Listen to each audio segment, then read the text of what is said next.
I would like to welcome everyone to the regular board meeting meeting of the Board of Education for the Twinsburg City School District. I would like to call the meeting to order. It is Wednesday, May 3rd. It is 7 o'clock. Mr. Aho, would you please call the roll? Mr. Curtis? Here. Mr. Tillera? Here. Mrs. Davis? Here. Mrs. Earl-Olbert? Here. Mr. Colbert, that's Over is absent. Okay. Would you all please stand for the Pledge of Allegiance?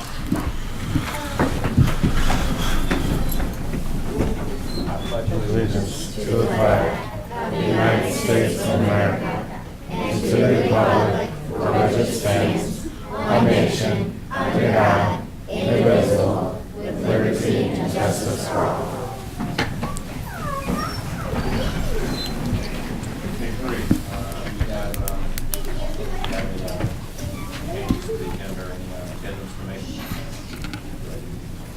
Okay, well, good evening and welcome families of Samuel Bissell Elementary and R.B. Cameron Middle School. I'm Mark Curtis, and it is my privilege to be your board president. First and foremost, I'd like to thank the Twinsburg community for their support of this school district by the successful passage of Issue 15. Your actions reflect the true commitment to ensuring the continuation of high-quality educational programming throughout the district. We're extremely appreciative of this gesture, and we understand the tremendous sacrifice that you have made in voting yes. Your vote of confidence is an acknowledgement that we're moving in the right direction. We understand the gravity of your sacrifice and do not take it for granted. As we have communicated previously, we will continue to be fiscally responsible and cautious in all decisions, with an understanding that in order for our students to be competitive in this global economy, we must stay current with the rapid evolution of today's educational landscape. These changes are occurring at both an instructional and technological standpoint.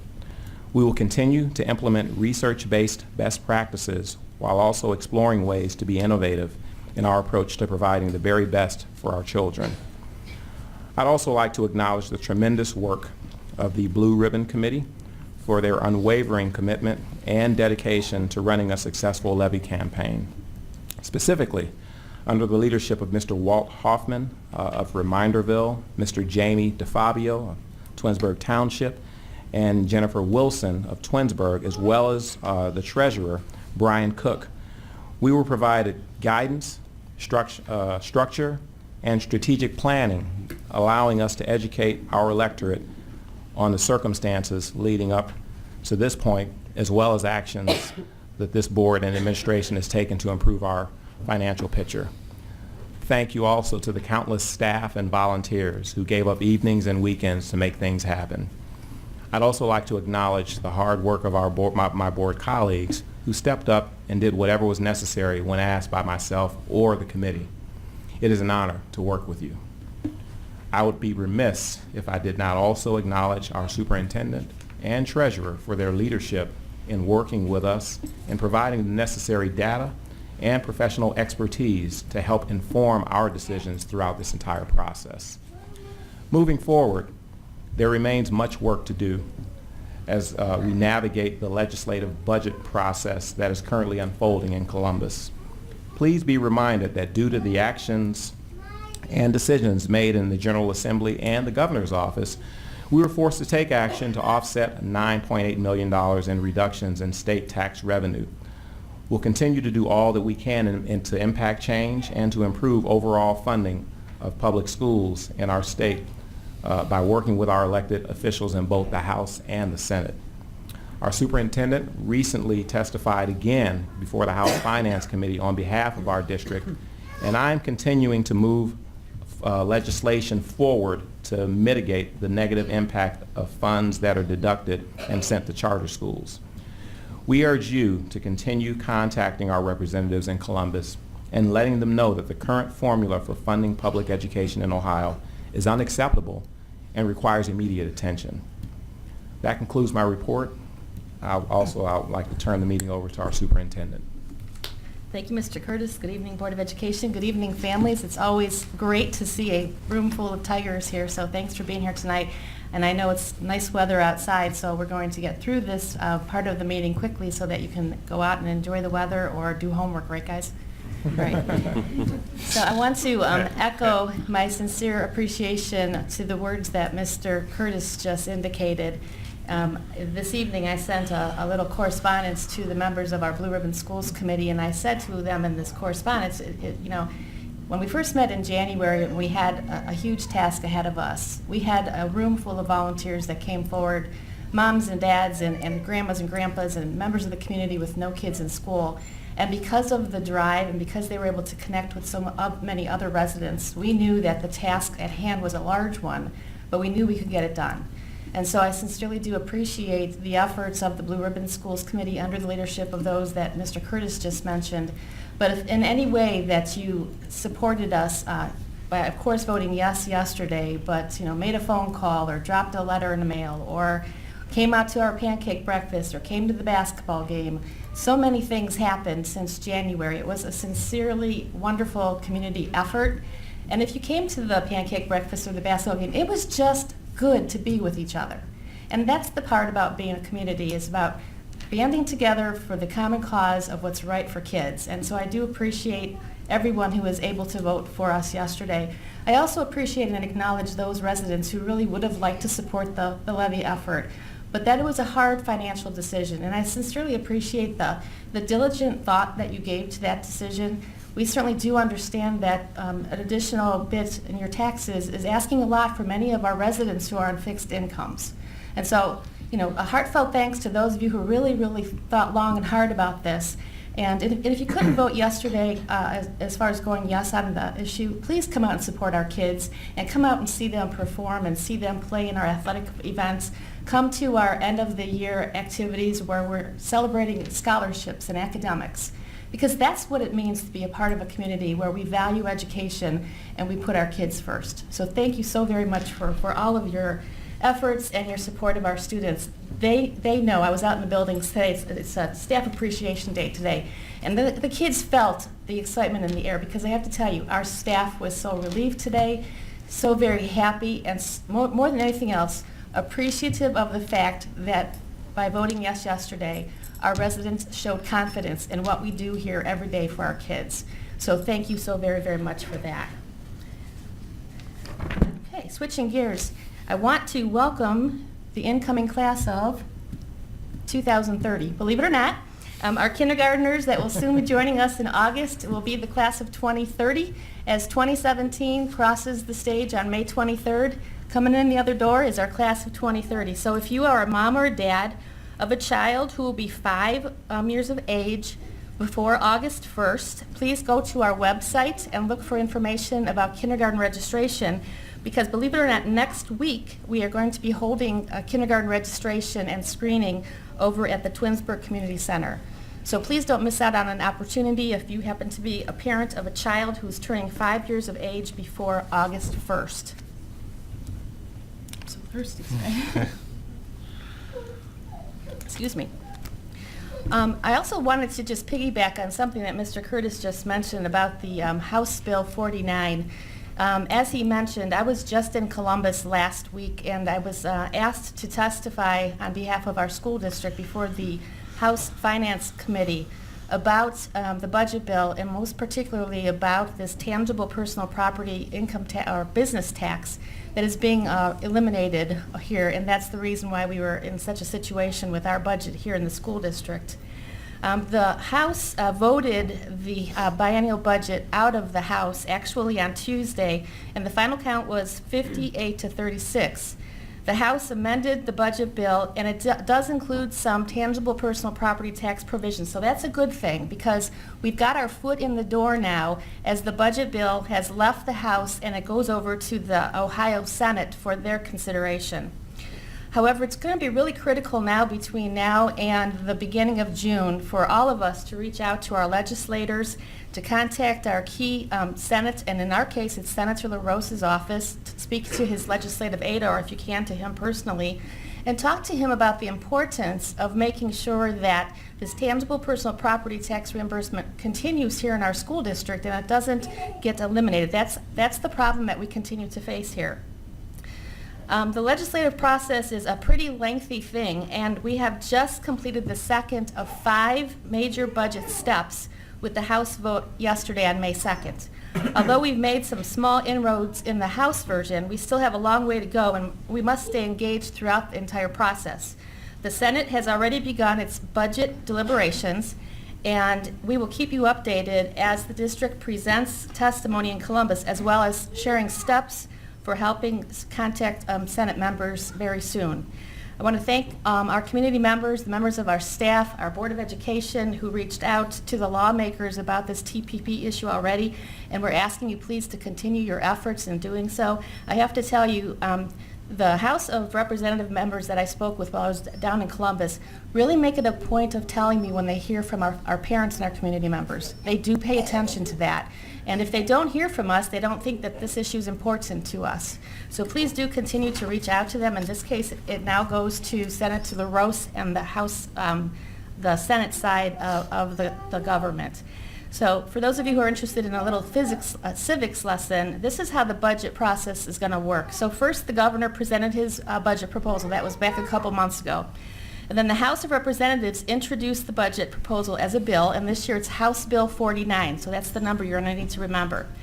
There's committee meetings that were conducted and hearings, and then there's an amended version of the House bill that was then voted out of the House yesterday. Now the Senate is going to conduct its own hearings on the budget bill and then pass on its own amended version. And then it goes into something called the conference committee. And what that means, there's a couple representatives from the House side and a couple representatives from the Senate side, and they try to reconcile their differences with regard to the budget bill. Finally, that goes back onto Governor Kasich's desk for gubernatorial action on the final bill. And the governor can sign the bill as it stands, as it comes out of conference committee, or he can make line item vetoes to the individual sections of the budget bill. And any vetoed items are then sent back to the legislature for additional consideration. A 3/5 vote of the General Assembly is required to override a veto. So, and when it's all said and done, this budget bill needs to be approved by June 30th because it's in the law that by July 1st, the new budget is in place. So we have a very significant interest in making sure that our interests in Twinsburg are going to be paid attention to here in the budget bill. So between now and the end of June, I know the board is going to be talking about it. You'll be hearing about it from me. We'll have information on the website. In any way that you can help us by reaching out to Senator LaRose's office, we would certainly do appreciate that assistance. So that's it for me. I think I've spoken enough for right now, and I would like to introduce to you a very important person, and that's Mrs. Misty Johnson, and she has some outstanding Thistle Tigers to introduce this evening.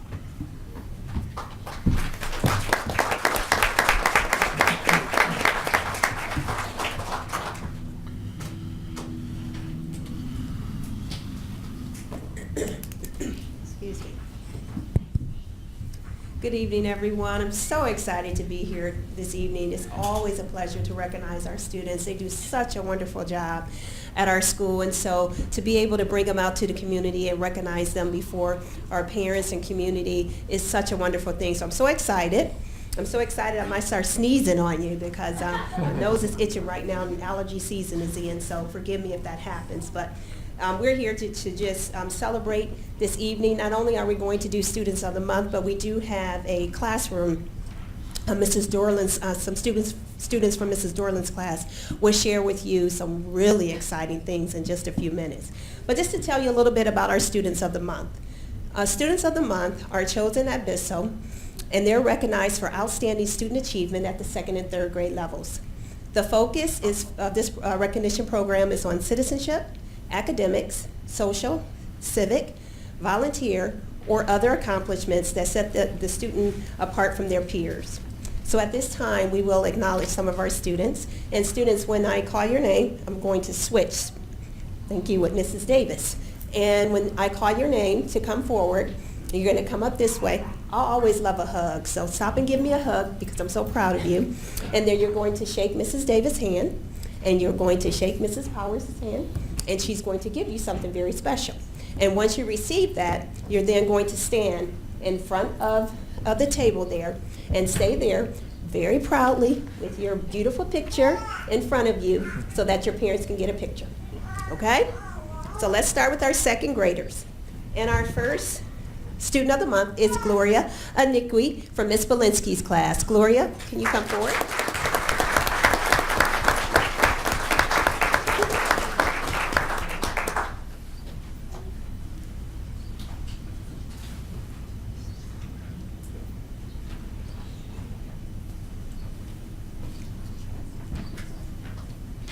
Ivana Federo from Mrs. Conrad's class.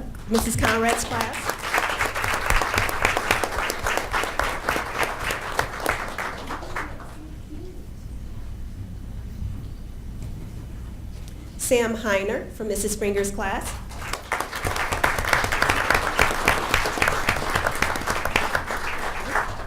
LaRon Jenkins from Mrs. Holliday's class.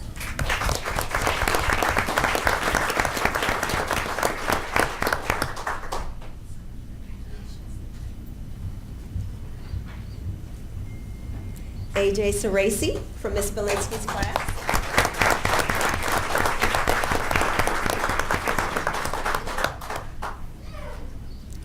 Noah Sapusik from Mrs. Levis's class.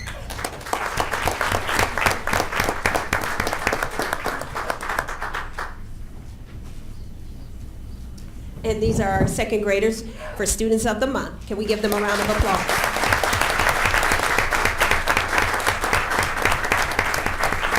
And we'll let your parents get some pictures, and then we'll have you sit down. Say cheese.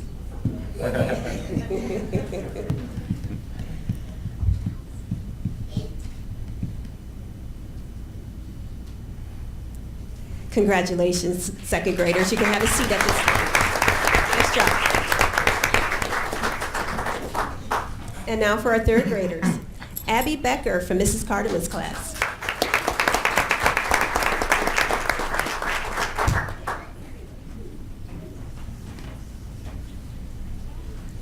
And Brody Elias from Mrs. Engler's class.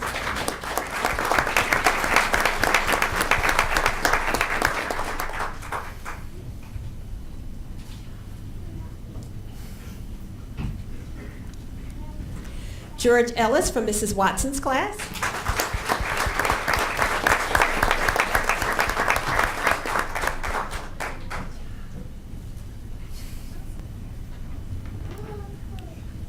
Alexa Falkenberg from Mrs. Engler's class.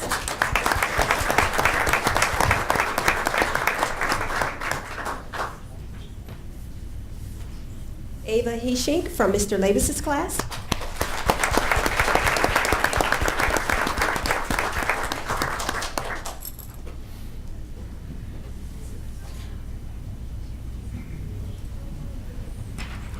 Aurora Huey, come on down from Mrs. Gonzalez's class.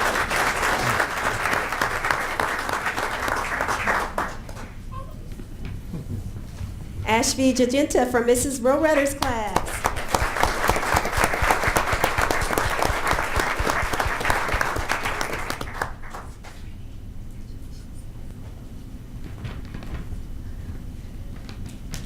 Kaden Rizzo from Miss Babcock's class.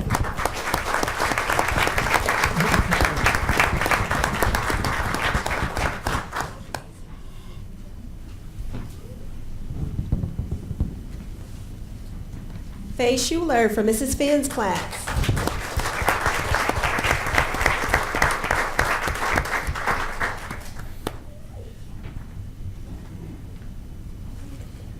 Mackenzie Sweeney. Did she make it? She had a soccer game today. Okay, all right. But she's so excited, so we're looking forward to celebrating on Friday during the pizza lunch. Chloe Swerbinski from Mr. D's class.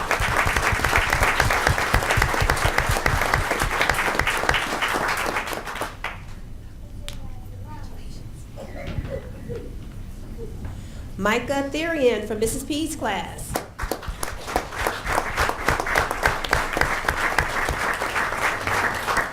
And Xavier Williams from Mrs. Rowetter's class.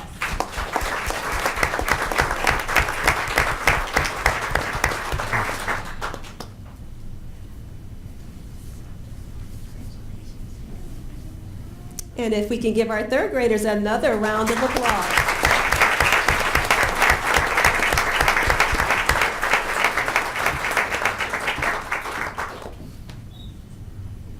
Cheese.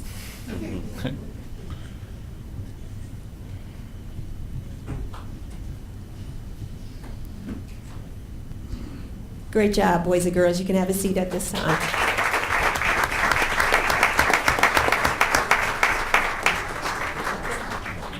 Thank you. And now we would like to share some projects with you from Mrs. Dorland's third grade class. At this time, Mrs. Dorland, if you can have the students come forward. They're so excited about sharing what they've been working on in the classroom with you. You are going to enjoy what the boys and girls have been doing in class. They have learned a lot, and they want to share with you all the things they've done and what they have learned along the way. So it's very exciting for them tonight. When I walked in, they were so excited. They were like, yes, yes. So they are excited to share, and I am very excited that they were able to make it tonight. So I would turn it over to Mrs. Dorland.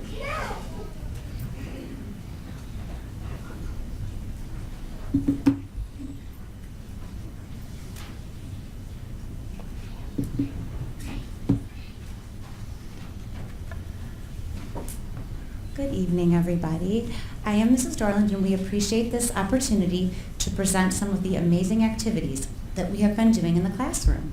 We are going to share 2 different activities that the students have been working very hard on. 3 of our students are going to share their fictional narrative stories that they have written in class. These students have written multi-paragraph creative stories that are unique and imaginative. After their stories were written, the students then created a cover page, illustration, dedication, and all about the author page. The other students are going to be sharing their independent projects. Students that have completed an independent project have chosen to go above and beyond classroom work and requirements. They have picked a topic of their choice, researched the topic, written a report, and created a project to accompany their written work. I am very proud of my students' hard work and hope that you enjoy their presentations.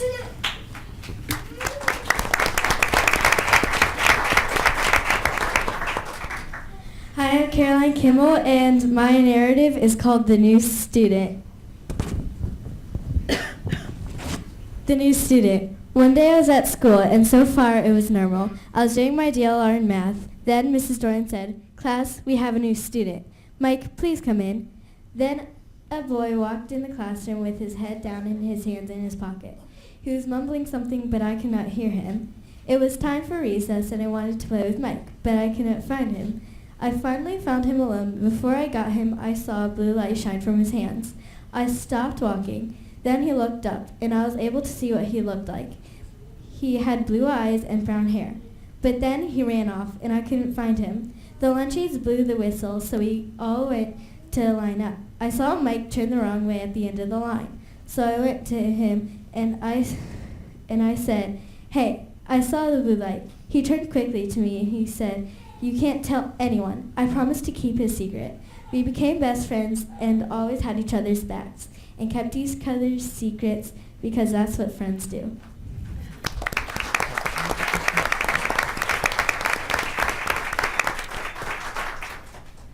Hi, my name is Dylan Oskander, and I wrote the fictional narrative, The Bet, dedicated to my classmates.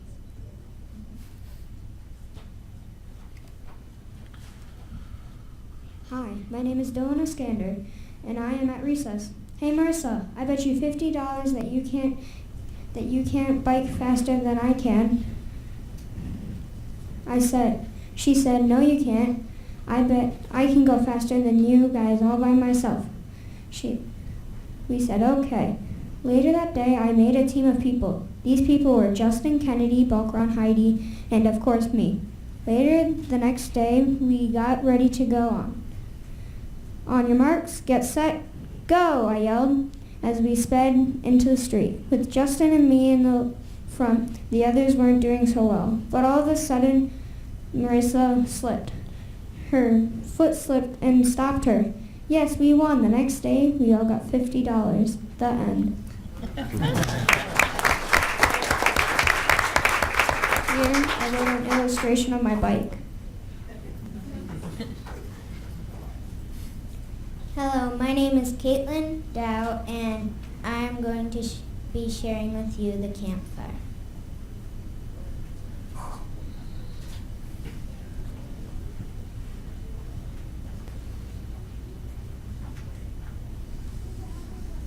It was summer. Hallie and her dog Bentley were playing in the backyard. Her friend Ella was riding her bike down the street with her mom. Ella stopped and came to them with a small ball from her basket on her bike. Ella started to say, "Can we all play fetch?" Hallie said, "Sure, why not?" Bentley barked.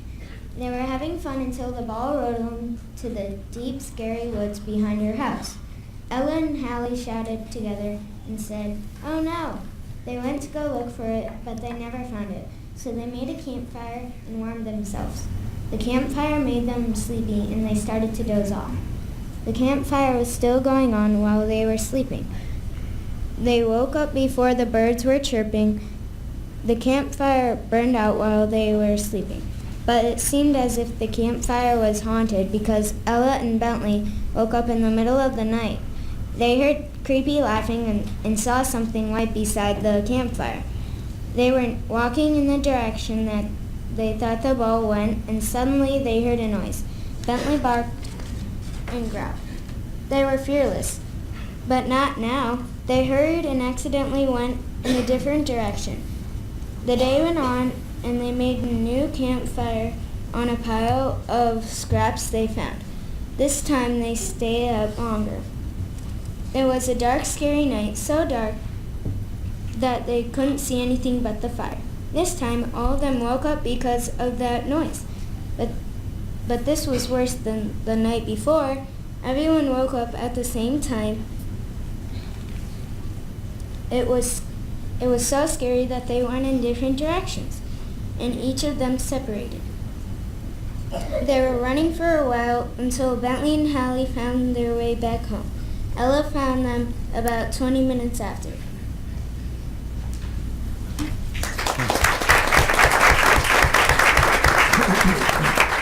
Hi, my name is Sophia Majors, and I'm reading about cells.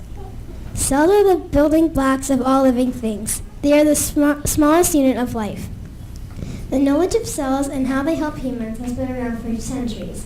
Cells do everything from fighting off disease to getting nutrients from food to determining your head rate information. They have many parts for being so small, and each part has a special job. Cells are tiny, but they have a big responsibility. All the living things in this world are made up of cells. Some living things have only one cell, while humans have trillions of them. Cells group together to make tissues of the body.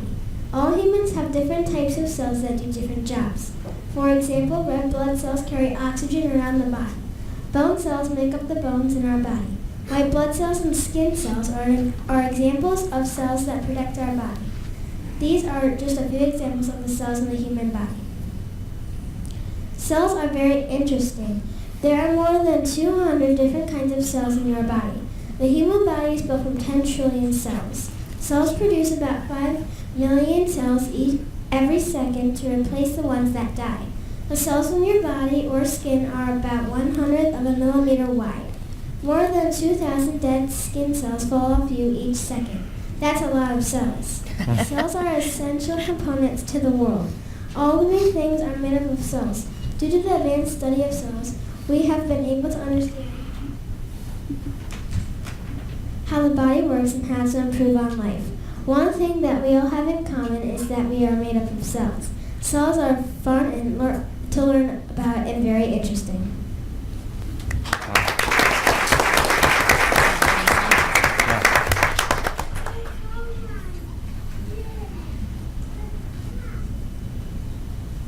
This is my motto about cells.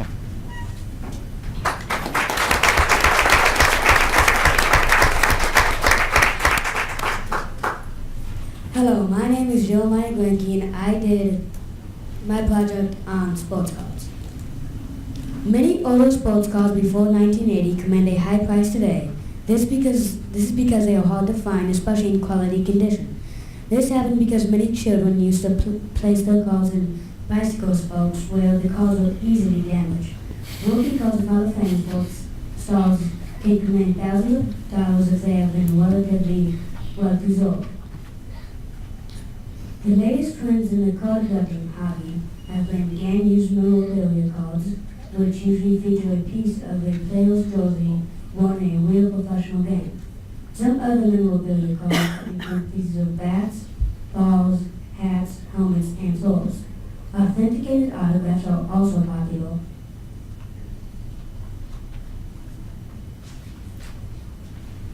As are serially numbered cards, which are produced in much smaller amounts than regular base set cards. Baseball. The first baseball cards were trade cards printed in the late 1860s by a sporting goods company. Around that time, baseball became a professional sport. Most of the baseball cards around the beginning of the 1900s came in candy and tobacco products.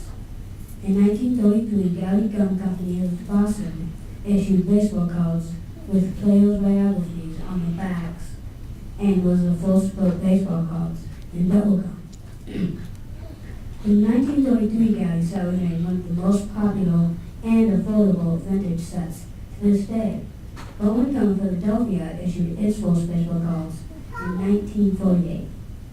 Baseball cards will usually feature one or more baseball players or other baseball-related sports figures. The front of the card typically displays an image of the player with identifying information, including the player's name and team affiliation.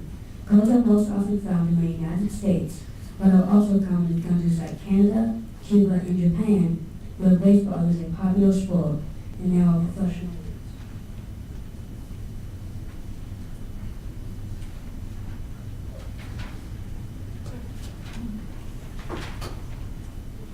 Gridiron football. A gridiron football card is a type of collectible trading card that features one or more American football, Canadian football, or World League of America football players. These cards are most often found in the United States and Canada, where the sport is popular.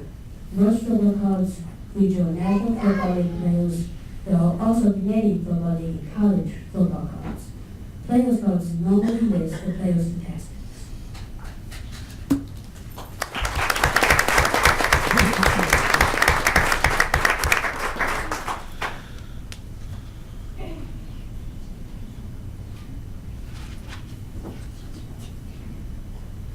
This is a card, and these are some of the stuff they usually put on a card, like the card company. You have the image, the team info, the name and position, then you have the player info, the card number, and the player image, plus the stats on the back.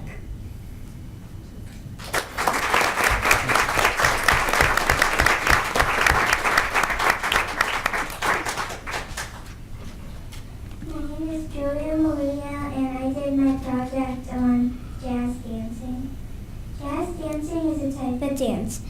The jazz dancers dance to pumped up music. They dance in studios. Jazz dancers take classes every week. They wear a special kind of shoes called jazz shoes. The jazz shoes bend easily so the dancers can flex their feet. Once the dancers memorize their dance completely, they perform in a recital. A recital is when someone watches someone perform. In the recital, the dancers wear their costumes. The costumes are usually decorated with glitter or sequins. The costumes should also be comfortable so the dancers can move easily in them. Jazz dancing is very interesting, and I loved learning about it. I hope you liked my report.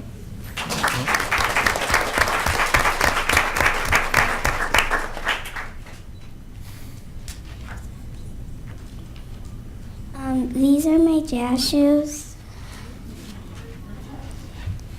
And then these are some pictures of me doing some jazz moves.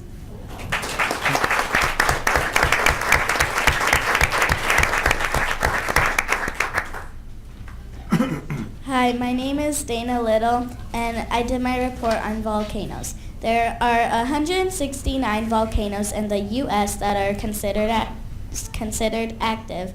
Most of the volcanoes are located in Alaska, where eruptions happen every year. Others are located in the western part of the U.S. and and in Hawaii. Kilauea, this volcano is located on the Big Island in Hawaii and is one of the most active volcanoes in the U.S. The Big Island in Hawaii is named after the 8 large volcanoes that are located on the island.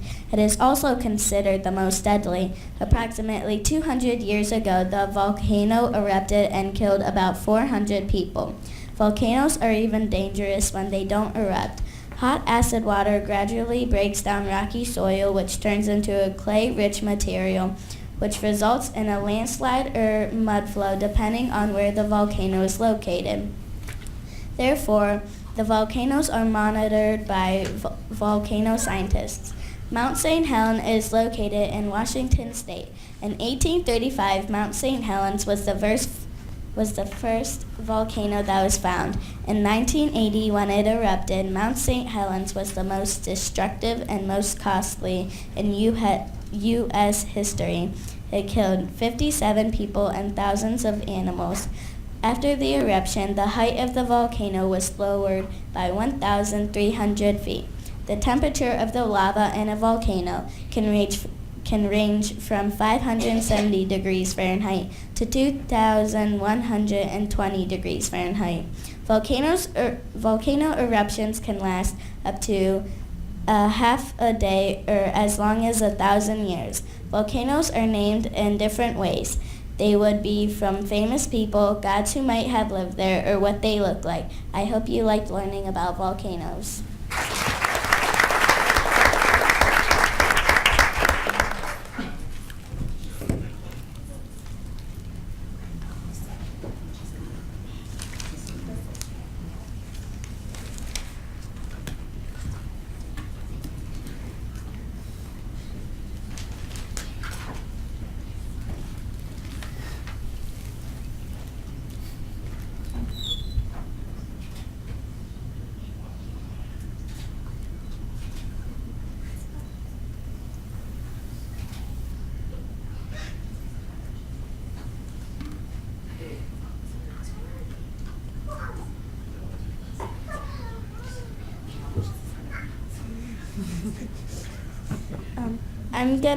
I put baking soda in there, and then I'm gonna put vinegar in there, and it's gonna make an eruption.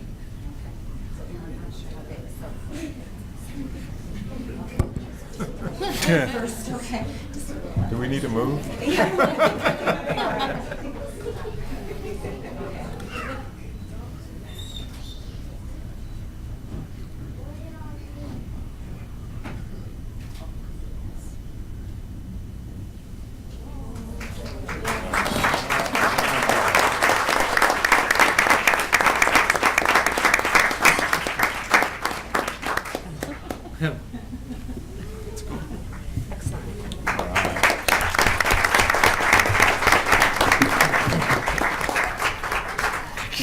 Thank you very much for listening to our presentations. We hope that you enjoyed them, and we're very proud of our students, and I know they're working so hard, so thank you very much for listening to all of the information that we shared with you.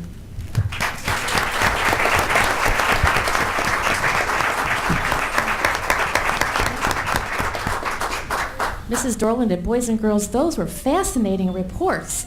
And it looks like you took so much time. And the thing I like the best about them is I think they showed a little bit about your personality or what you're interested in, about what you wrote about, right?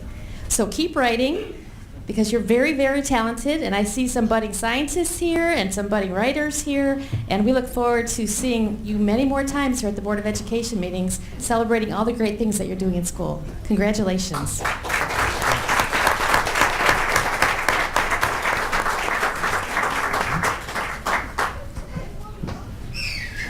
Okay, and you know what? Why don't we stand one more time in case your parents want a photo opportunity of the whole group.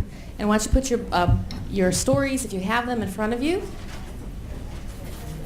It's great for your memory book, right?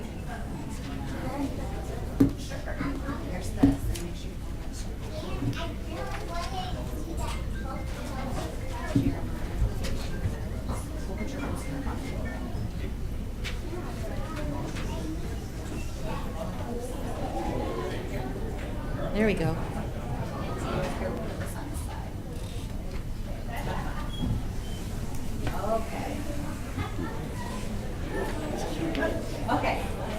Okay, one great photo opportunity for all your family members that are here this evening.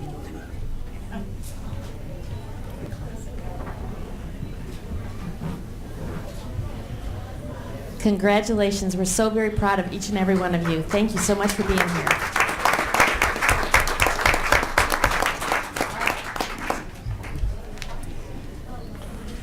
Okay, so as our Tigers from Bissell are coming off the stage, Mr. King from R.B. Chamberlain Middle School is coming on the stage because we have some outstanding R.B. Chamberlain Tigers to celebrate. Good evening.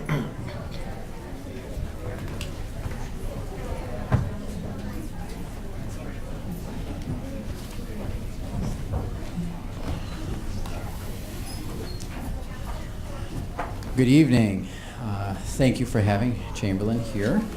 And we're going to celebrate some awesome students. I did have a couple of calls because Painesville for baseball was a little late, and Stowe, I think, emptied out the entire middle school for the track meet, that a couple of our students would not be here this evening. But the ones that are here are more than going to make up for it. So, to be considered for R.B. Chamberlain Middle School Student of the Month, the students receiving the honor of Student of the Month are recognized for meeting all of the 6 criteria as listed. They show respect and consideration for others. They show enthusiasm for academic and extracurricular activities. They exert a positive influence on their classmates.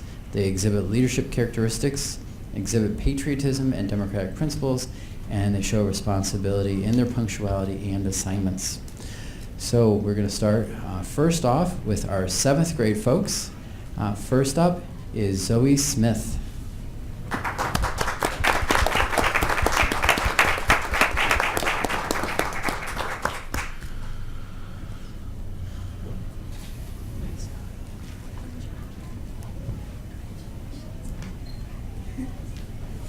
Next up, Aaron Booker.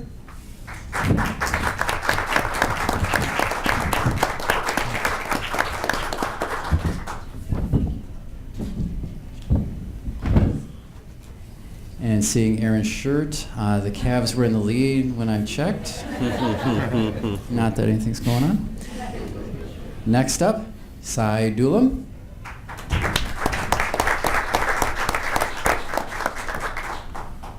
And last time I saw him, Jack Lydon was pitching. So, congratulations to Jack.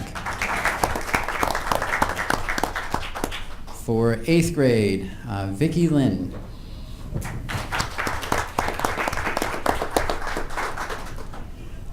Ian Burke. They do like you guys, I promise. They're just, middle school, they're a little busier than some of our elementary folks. Aaron Velez.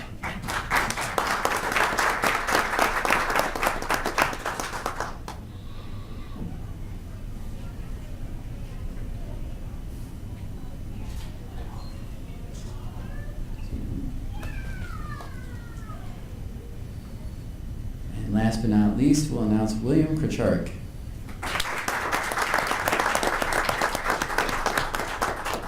When you have these 3, who else do you need? Come on.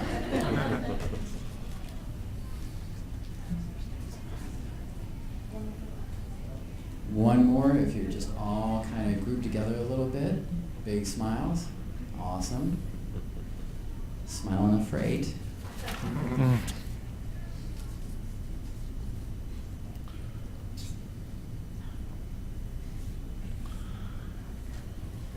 And one more round of applause for our students at the moment.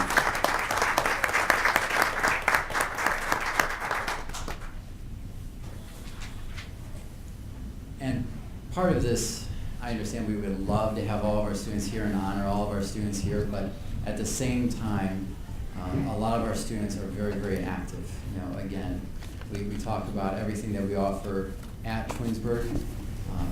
Track and field team, I believe at last count was around 150 for Chamberlain. That's just a mammoth number of students that are out there competing. And literally, like I said today, they were competing against Stowe that I think tried to beat us by sheer number. Our baseball teams, our softball teams, and of course, we just wrapped up Willy Wonka, which Mrs. Power. That was Fantastic.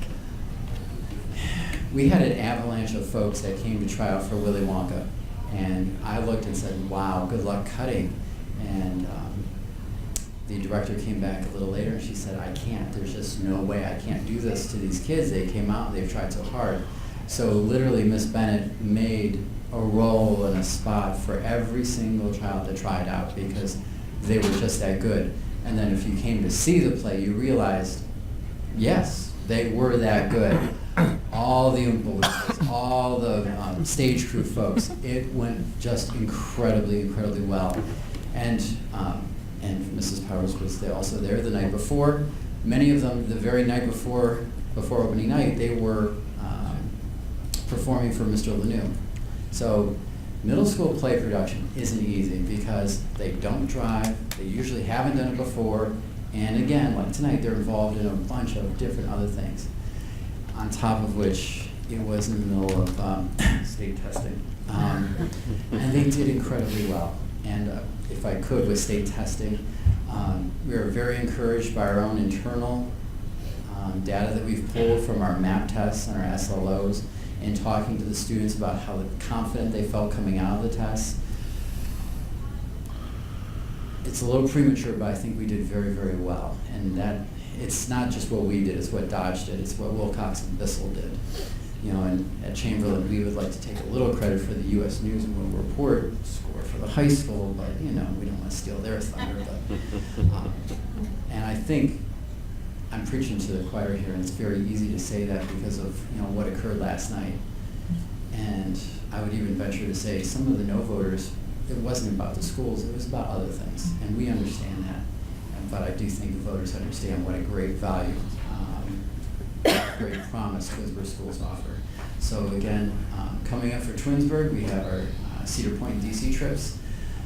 We'll be taking over 200 students on each. We have our 8th grade awards night coming up in 2 weeks, a week from 2 weeks from tomorrow. 7th grade awards will be during the day. So we have a lot still to go, a lot of great learning to do, get our 8th graders ready for the high school. We'll be welcoming the Dodge folks, 6th graders coming into 7th grade on Tuesday, which is always a neat time because you forget not how little they are, but when they think Chamberlain is so big, and then you take your 8th graders up to the high school and you see them look all over you. So it's just really cool to watch the transition and build. So, anyways, thank you for inviting us tonight, and have a lovely evening. Thank you, Mr. King. And indeed, there's a lot going on in all of our buildings, and the middle school is not unlike the other ones. So thank you for sharing some of the exciting things that are happening here between today and the end of the school year. Always a pleasure having you here, Mr. King. Mr. Curtis, that concludes our superintendent's report for this evening.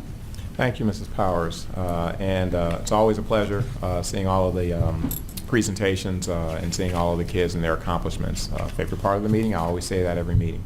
That being said, it is very nice outside. The Cavaliers do happen to be playing, so I won't take it personal if you decide to excuse yourself, but this would be the time if you are not interested in staying for the duration of our meeting.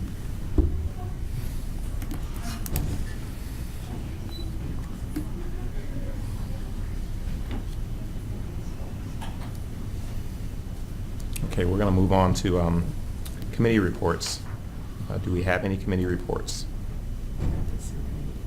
Just a reminder that we are having the athletic and activities meeting on May 16th at 12 o'clock noon. So that is coming up Okay. soon. Good. Any other reports? Okay, great. We do have a need to go into executive session. We will do that at, what is it,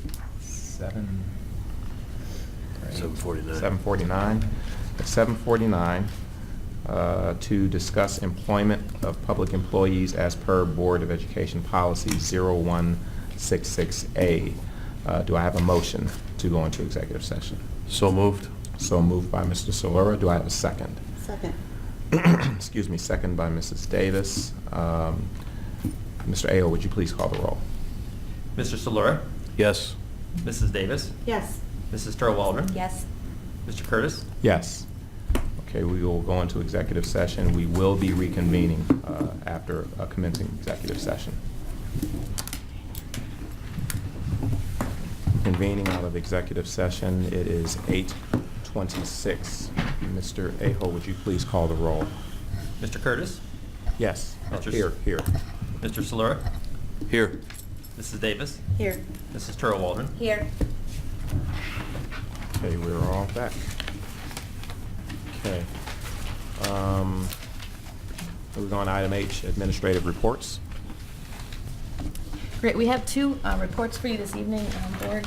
The first is Mrs. Farthing. This is the time of the year that we begin to talk about summer opportunities, academic opportunities for our students. And so this evening, Mrs. Farthing would like to present to you some of the information that our families are waiting to hear from us so that they can plan accordingly. Thank you. Good evening, Board of Education. As Mrs. Powers said, just a brief update on some summer opportunities that we have planned for our students. The first one is a new credit opportunity for Algebra 1 and Geometry. These courses would be most likely taken to help the students accelerate into the next level. These will be online options with, I'll get to that in a second. So these would be online options. And if the students are, this would mostly impact our RBC students. So our current 7th graders who wish to take Algebra 1 will need to make sure that they are meeting the established acceleration criteria. So we are asking that these students make an appointment, and that would most likely be with Ms. Wallace at RBC to make sure that we're on the right path and working together to make sure that the students are in the right course.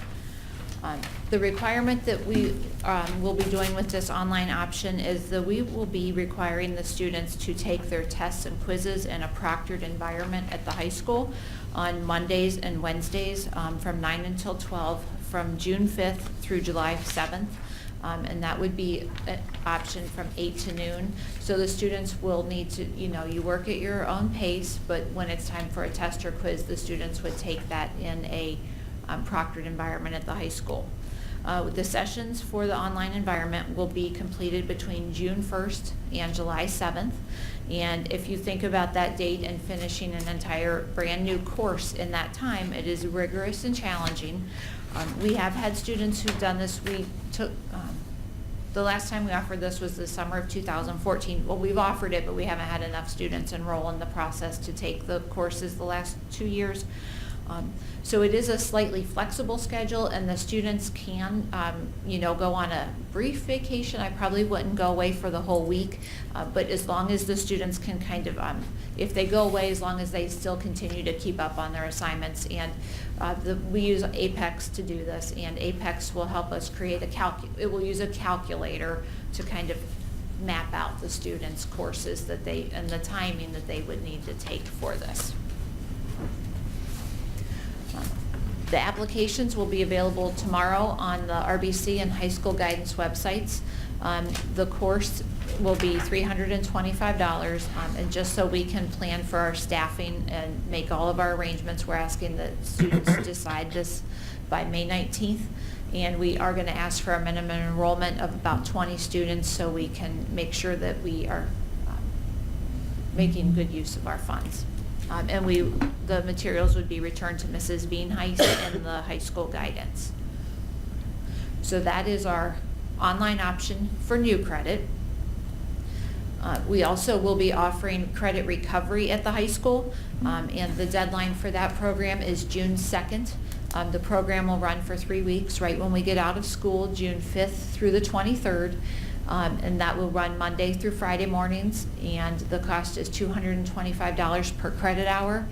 And again, this is credit recovery, not new credit, so the students will probably, for example, maybe have had a difficult time in English 11, but they've already have some background in English 11, so they would just use this to finish out their course.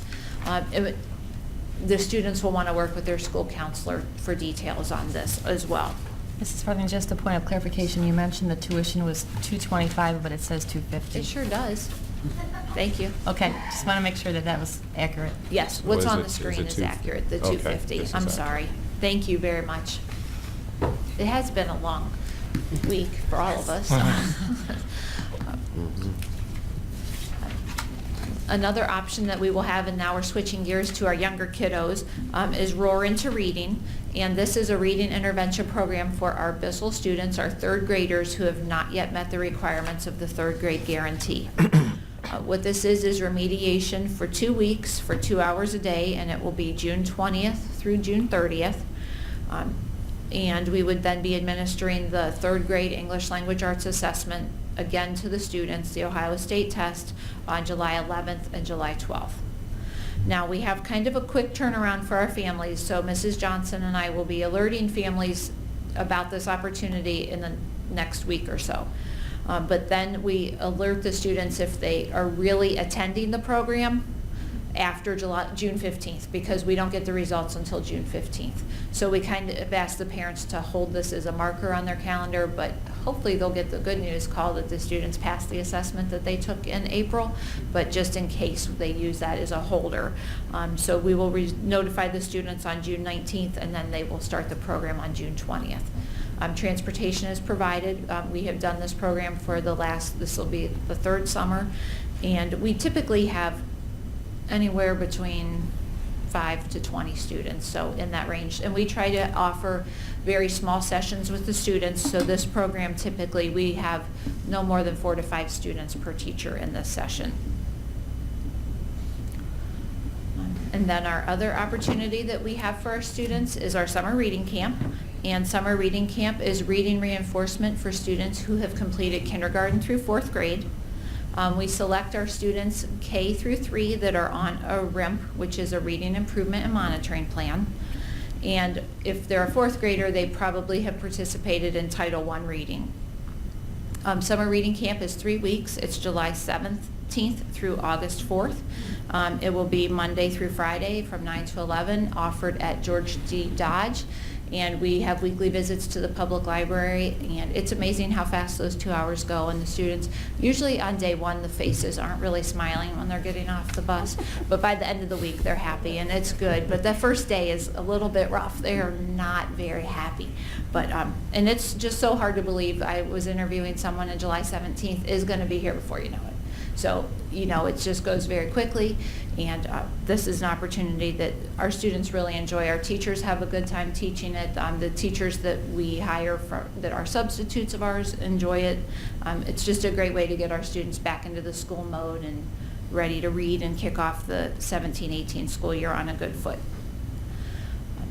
So those are the programs that we have in place. I'd like to thank you for your support of these programs, and do you have any questions? I just have one question. With the credit recovery Yes. cost, you said it was $250 per credit hour, so that's not a semester course. That's a year long. It's for one total credit. It's not a half credit. It's a total credit. It's not a half credit. It is a whole credit. Okay. Correct. All right. That's the only question I had. Okay. Thank you. Thank you Thank again you. for your support of our Tigers. Thank you, Mrs. Farthing. The second administrative report, Board of Education, is just a summary of the recommendations for the 2017-18 school year relative to academic fees and pay to participate fees, as well as our building use or rental fees. So we're going to give Mrs. Farthing a second to switch gears here on the PowerPoints.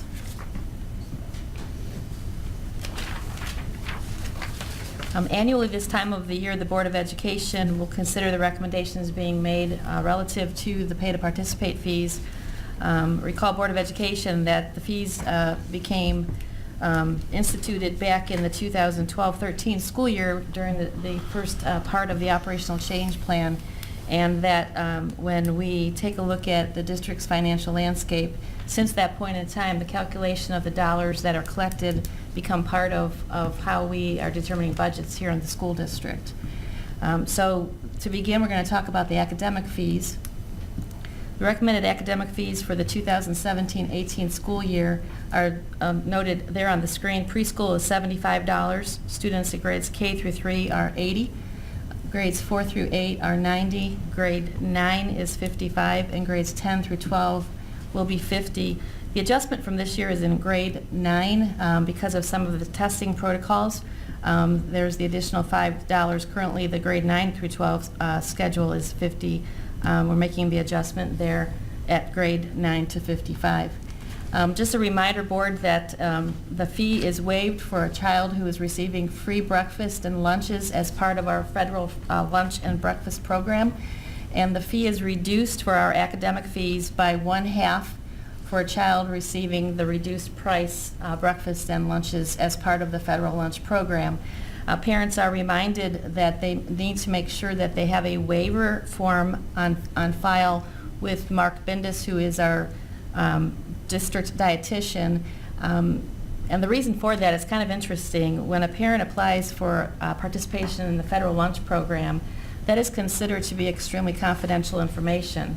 And so when Mr. Bindus puts the application through the review process and determines that a family qualifies for free or reduced lunch, he is mandated by law not to share that information with anybody because of parent confidentiality and FERPA with our students. So in order to be able to apply the reduced or the fee being waived or the reduced fee cost, the parent has to give Mr. Bindus authorization via the waiver form, a signature that allows him then to release that information to the building principals. Even the principals don't have that information unless the parent signs off on it. So we just take our role in protecting privacy very seriously. And so parents, again, that signed waiver form is critically important to be able to move this forward for you. With regard to paid to participate fees, board, as you know, the fees are based on 25% of the total cost of running our programs. And when we talk about total cost, we're talking about the cost of the supplemental contract that supports the educator who is a coach or an advisor. It pays for uniforms, it pays for travel expenses, buses, bus drivers, pays for tournament fees and such. And so the 25% would reflect 25% of the total cost of running that particular program. Annually, at this time of the year, Mr. Welker has this leadership opportunity, I call it, where he takes a look at the expenditures for the program, and we have trend data that we put together. And then the recommendations are brought forward to you this evening based on what that 4-year trend data is. The other thing that we consider when we're taking a look at the fee recommendations is Title IX. So we say, for example, couldn't charge the girls, say girls basketball, a different cost than we would charge the boys basketball. Because of Title IX, it has to be an even cost associated with both programs. So we take a look at a lot of different screens before making the recommendation to you this evening. Several years ago, Board of Education, you approved the reduced rates for students pay to participate fees. Again, it's connected to a student who is a qualifying student for the federal lunch program. And so moving into this next school year, the pay to participate fee would be reduced by 1/2 for a child receiving free breakfasts and lunch as approved by the federal lunch program. And additionally, the pay to participate fee is reduced by 1/4 of the cost for students who participate in the reduced priced breakfast and lunch program through the federal lunch program. And once again, parents must have that waiver signed and on file with Mr. Bindus so that he is able to release that information to Mr. Fantone so that these calculations will be correct. So just for an example then, a student who qualifies for a free lunch in the free federal lunch program rather, say they were participating on the Twinsburg High School swim team and the pay to participate fee would be $110. With the qualifying free lunch certification, that child's reduced price would be $55 to participate on the swim team. In the same token, if a student is participating in the reduced price federal lunch program and would like to participate on the high school cross-country team, the normal price or fee for that team is $60. But the parent would pay 1/4 of that fee because of the reduced priced federal lunch program participation, so the student would then pay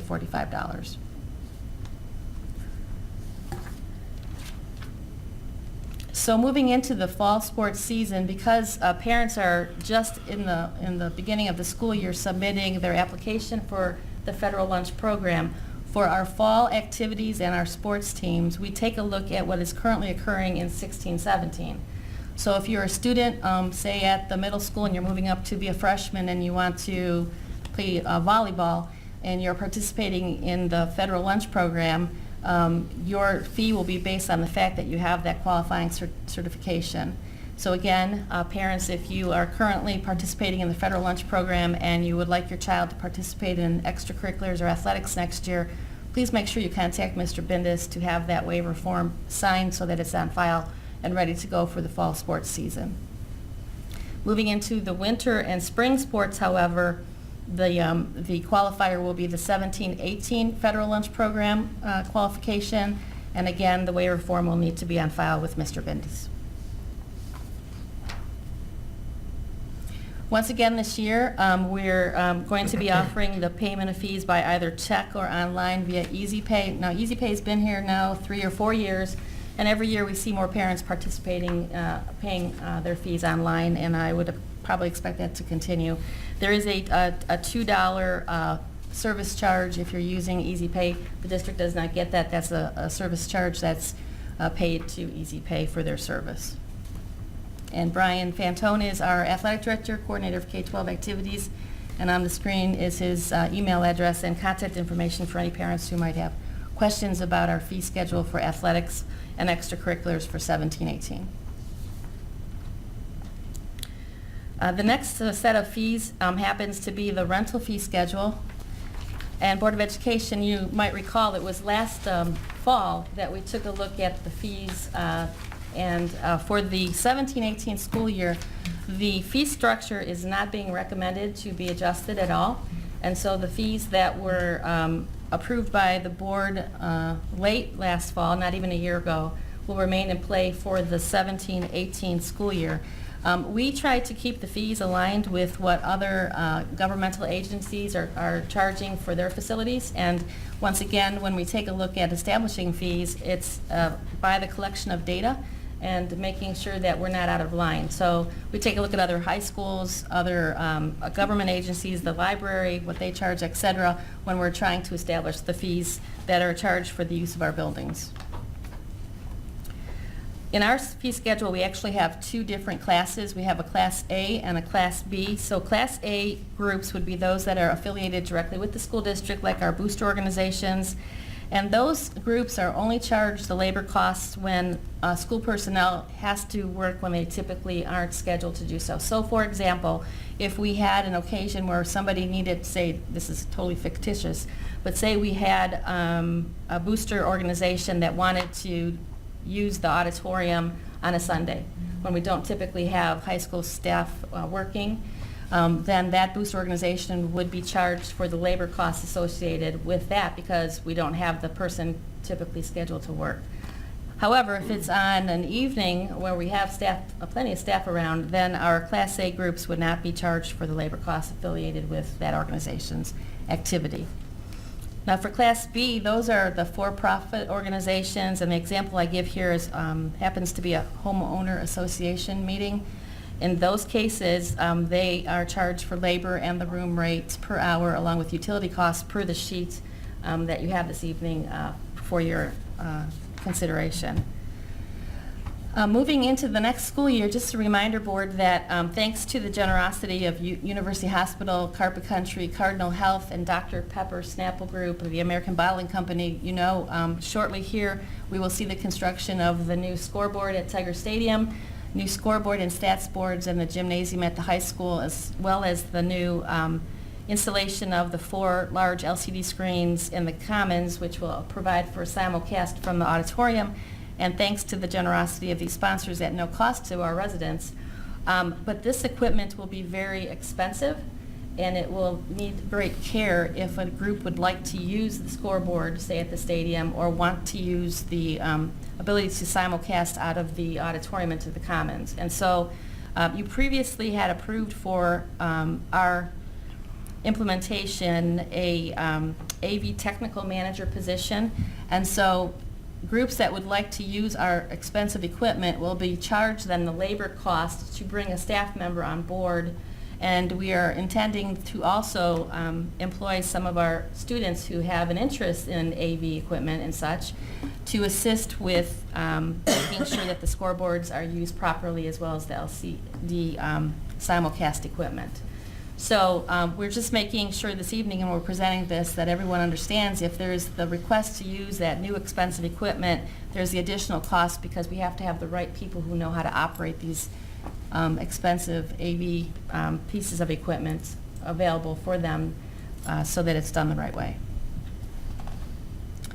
And then finally, we worked through this year with asking our organizations to submit their requests to use facilities and grounds via the FMX, the Facilities Management Express.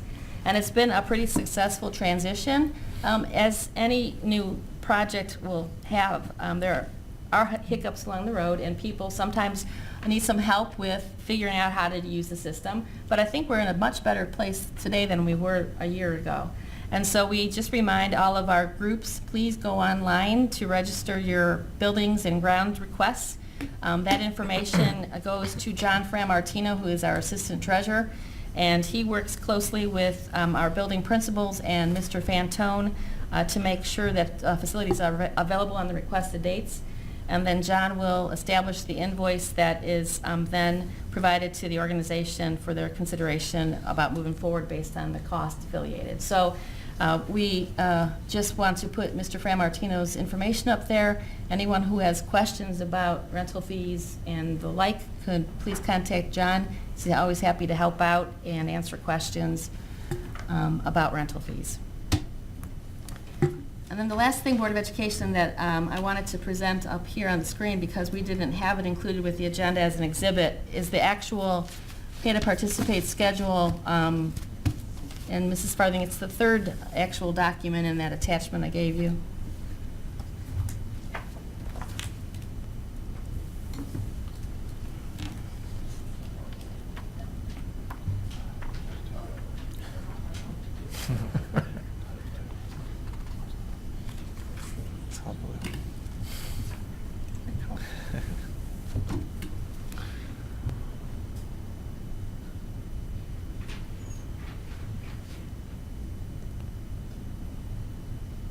This document will be posted online tomorrow morning, so our parents can begin to check there if they're looking to see the cost for our various programs. And as I explained, every year we take a look at the cost of programs, and some of these costs have been reduced a couple of dollars from this current year based on that trend data. Some of the programs are an additional couple dollars. Based on that trend data. And we think that that's the fairest way of applying pay to participate fees. You know, we have districts that charge a flat rate. That's not really addressing the cost of the program and what it means to run that particular program. So it has been the intention here from the Board of Education to base the recommended fees on the 25% cost of running the related program, and those are the fees that were being recommended this evening. The other thing I just wanted to mention, and Mr. Curtis already knows this, on the front page of this we'll have to make an adjustment because I didn't catch the fact that the due date for the club activity fee is not Friday, August 26, 2016, because that's gone. It is Friday, August 25th, 2017. So we will make that adjustment before we post the dates on the calendar and on the website. Any questions about the fees?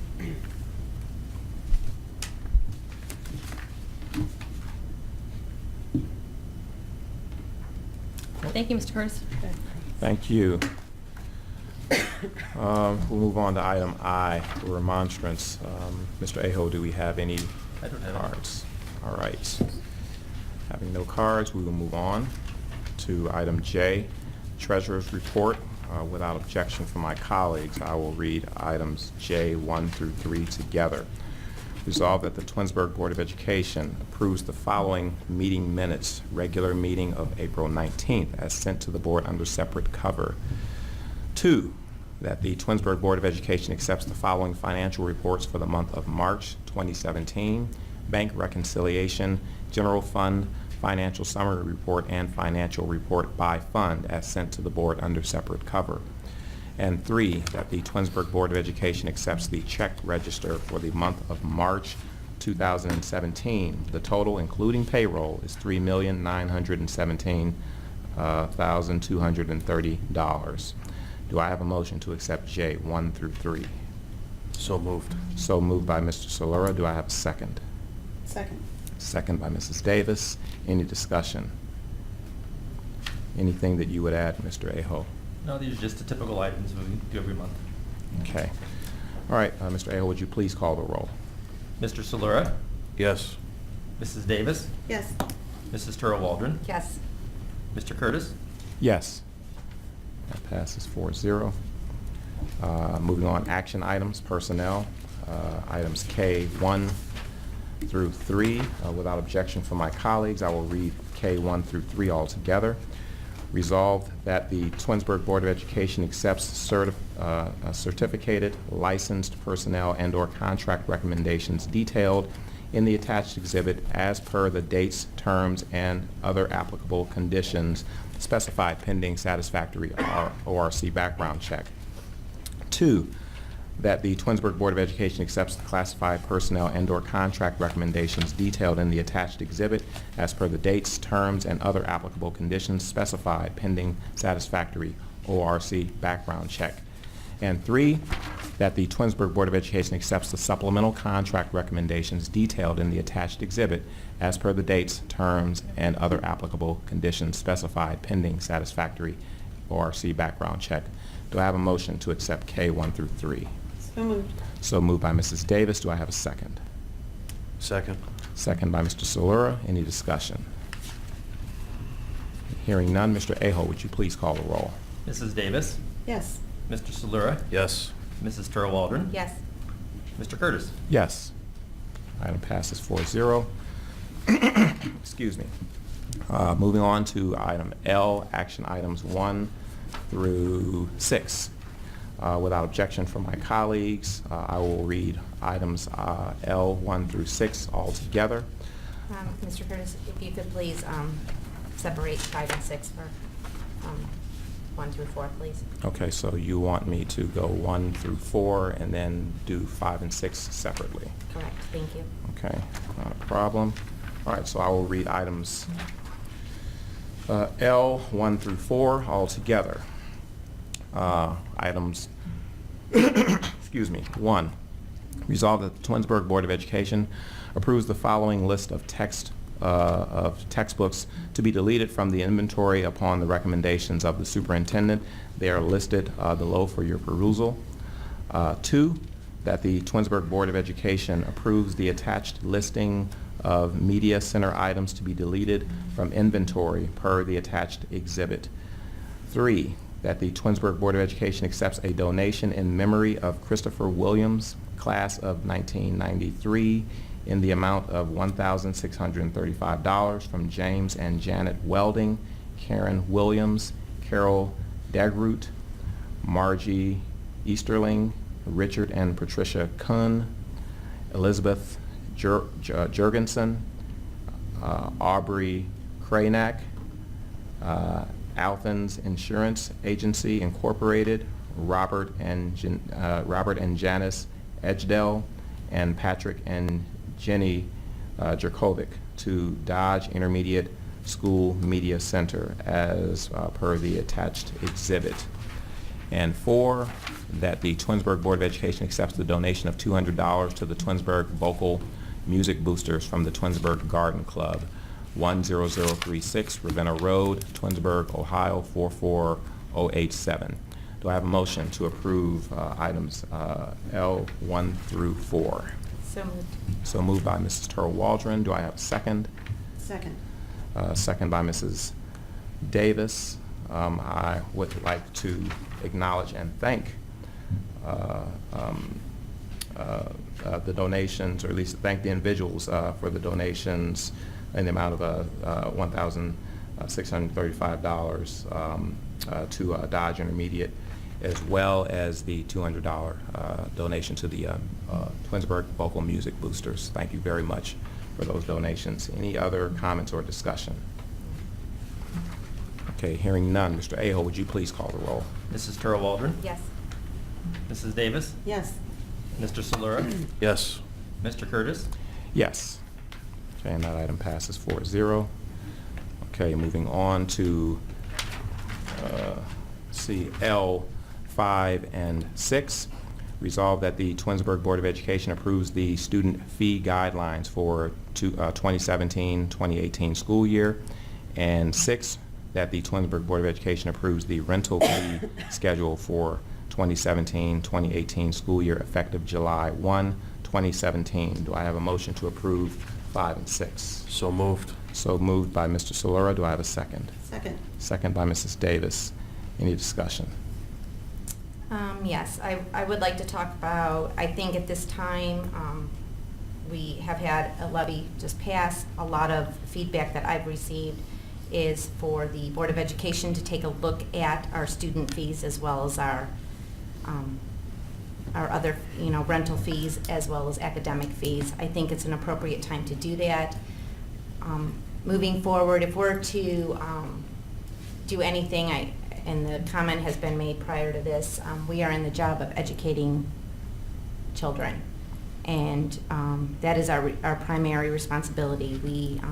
The taxpayers provide the economics for us to do that. And in order for us to, in my opinion, I believe it's important that before we do any other raises or any other hiring of any other individuals in the school district, we first and foremost have to look at these fees, especially for the curriculum fees in relationship. A lot of these classes are required, and science fees and student council fees, and those are fees that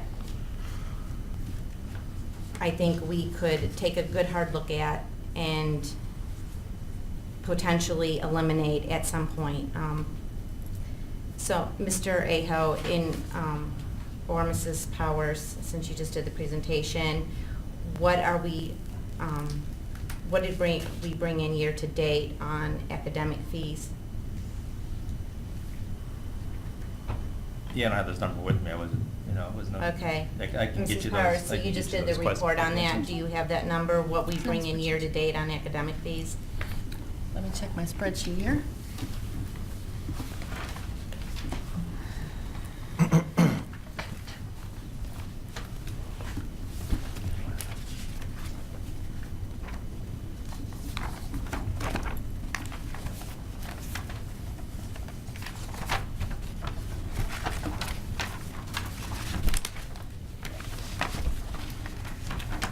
With regard to the pay to participate fees, the projection is $140,000. Projection or actual? What was the actual? It's approximately the same. Yeah, that's the number that I have with me this evening. It's Okay, so $140,000. $140,000. And approximately how many children do we service 7 through 12 in athletics, approximate? We don't have those numbers here with us this evening. Happy to get them to you for tomorrow. Okay, all right, so 140,000, and what about the academic fees?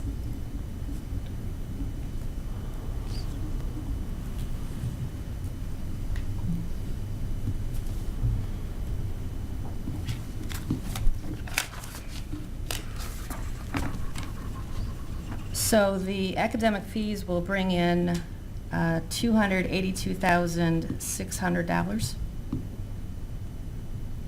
based on the current population of students that we have here in the school district.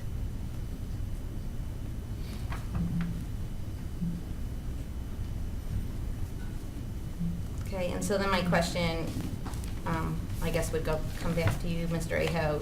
Is there, with our current situations, and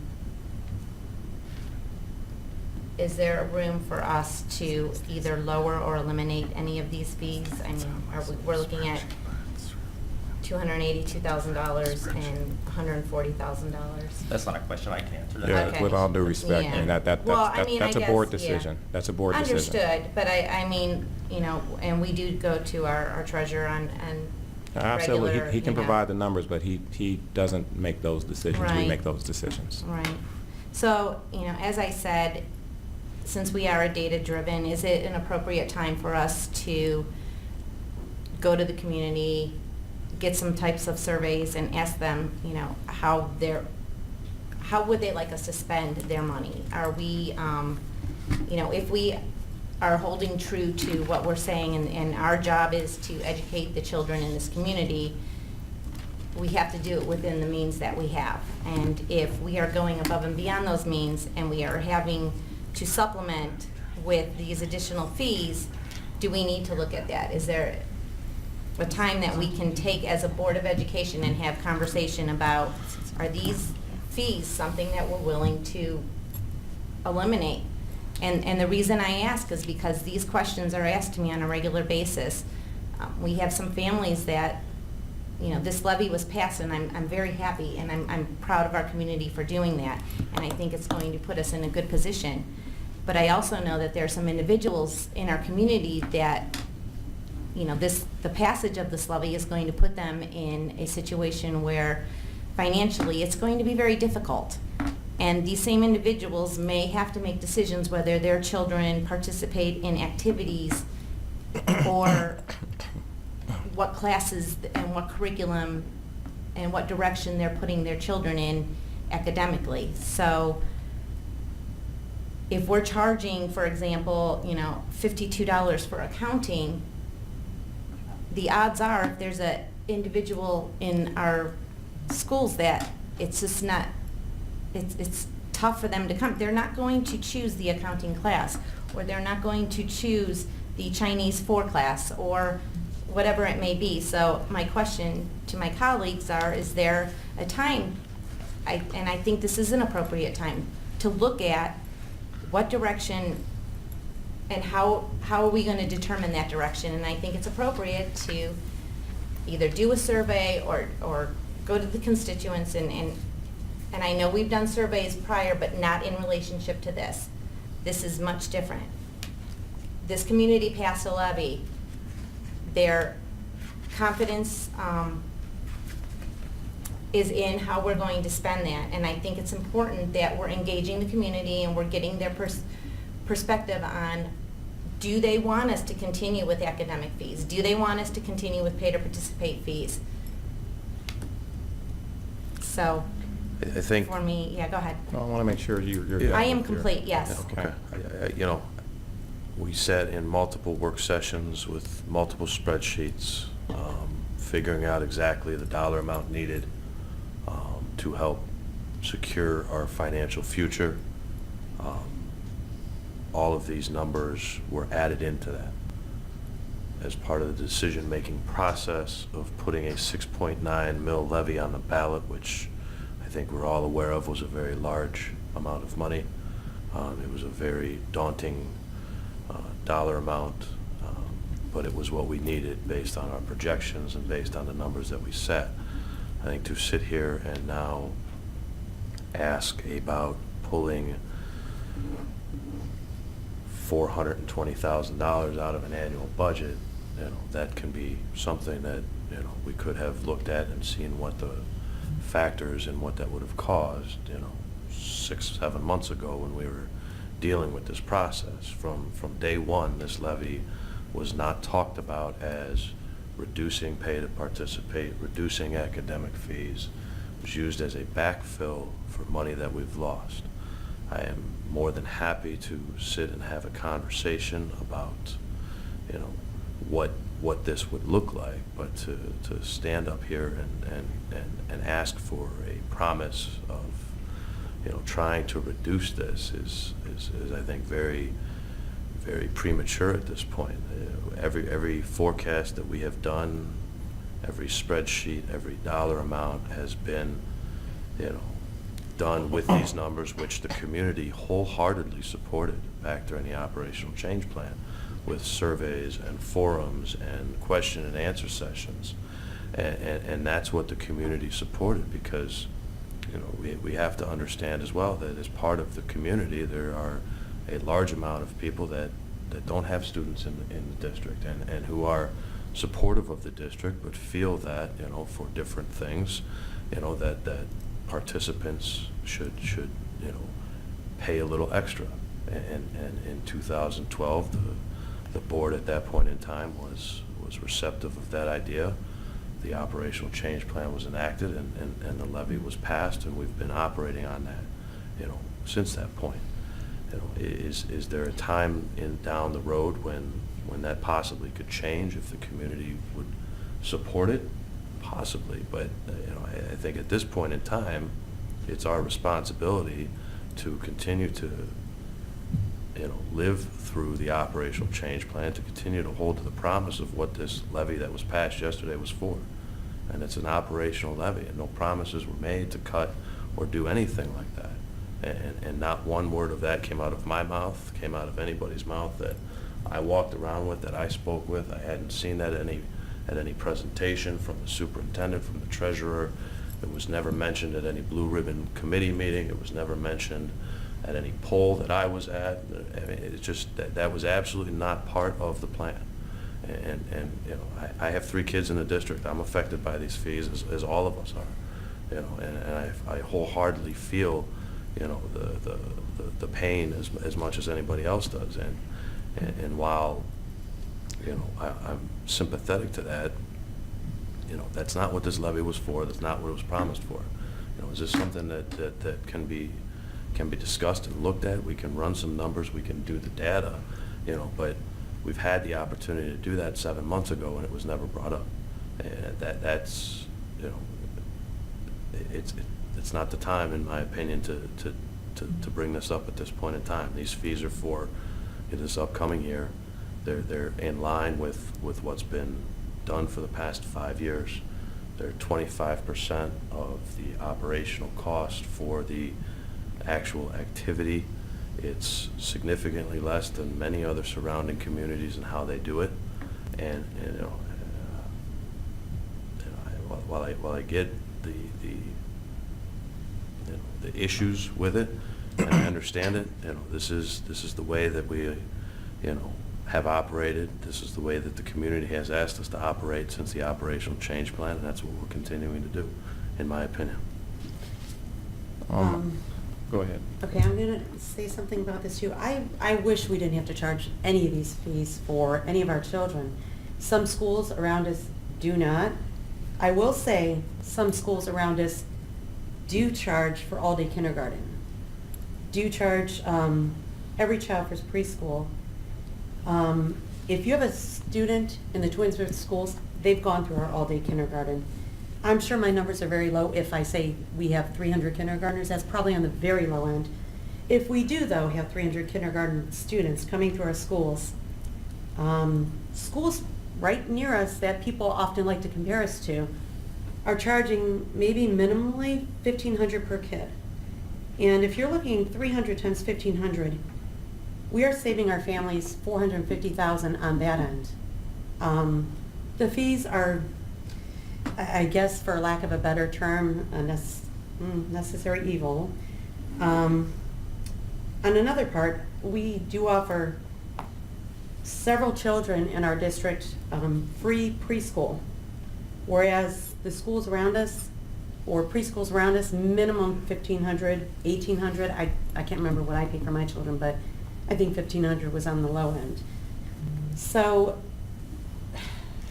where we have fees that no one seems to want to, that it's a hit for some of our families. We are also providing them when they're walking, or even before they walk in the door for kindergarten, we give these kids an opportunity to start off on the right foot, to walk into Twinsburg schools and be prepared for kindergarten, be prepared for well beyond kindergarten.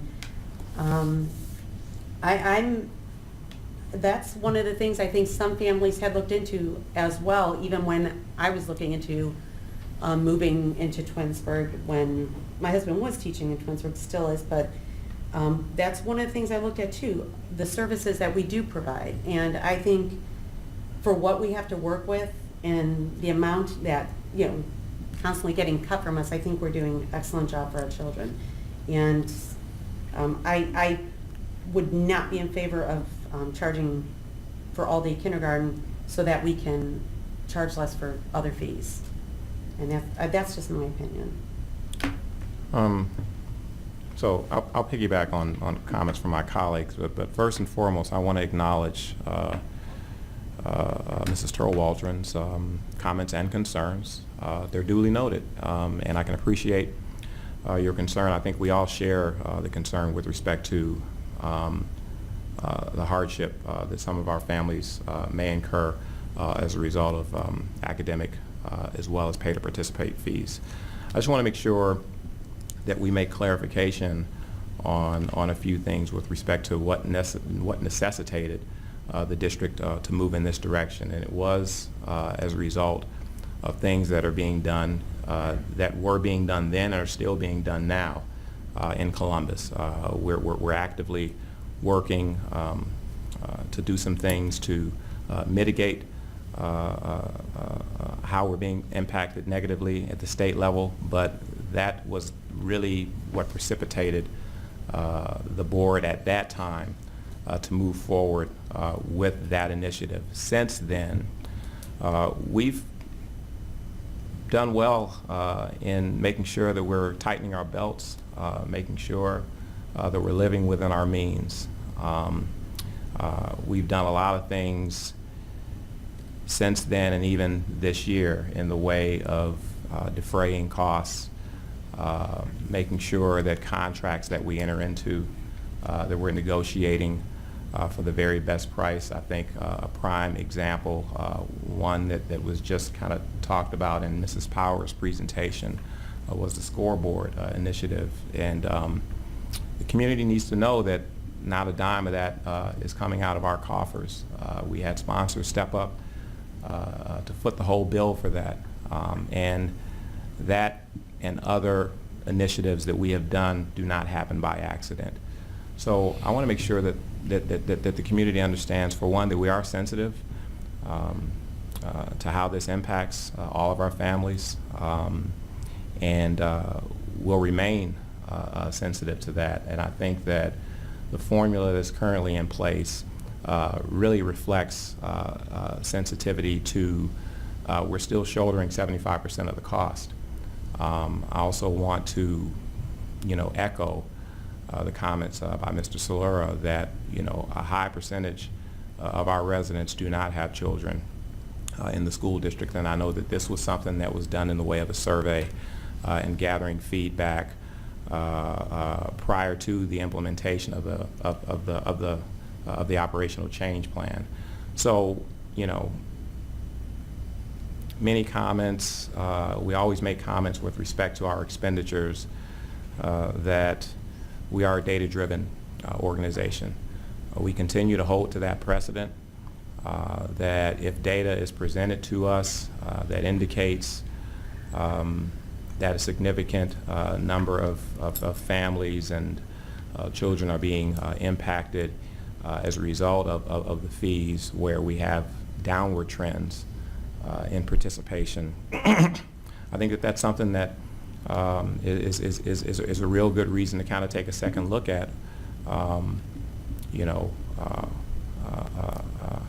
the impact.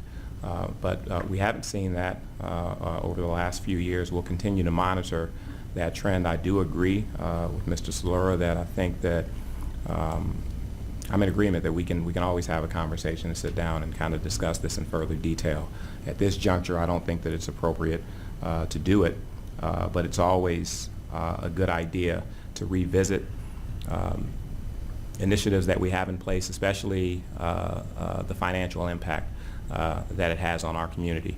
I don't know that will change our attitude in terms of how we approach things. It's always good business to make sure that we're making prudent decisions in a financial respect.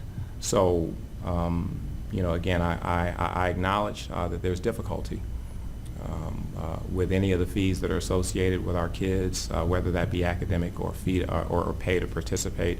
I will say that the prior board that implemented the policy was very thoughtful in their approach of doing it. We've continued to be very thoughtful in the decisions that we make, and ultimately for the decisions that we make that are in the best interest of all of our students. And I think that we'll continue to do that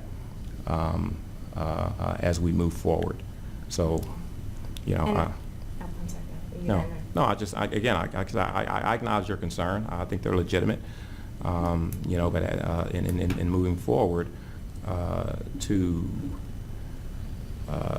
move away from a process that has allowed us to get this far and push out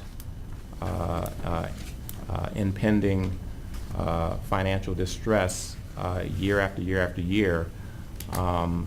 You know, I wouldn't want to set that kind of precedent. So, you know, while I understand the concern and can appreciate what you're hearing from members of the community, we have to make sure that we're doing the best, what's in the best interest of our entire community. And again, there is a significant portion of our community that do not have children that attend the district but still support us by way of paying their property taxes. Right. Well, and I guess I'm going to have to reiterate and try to regroup here. I think my colleagues are not understanding what I'm asking here.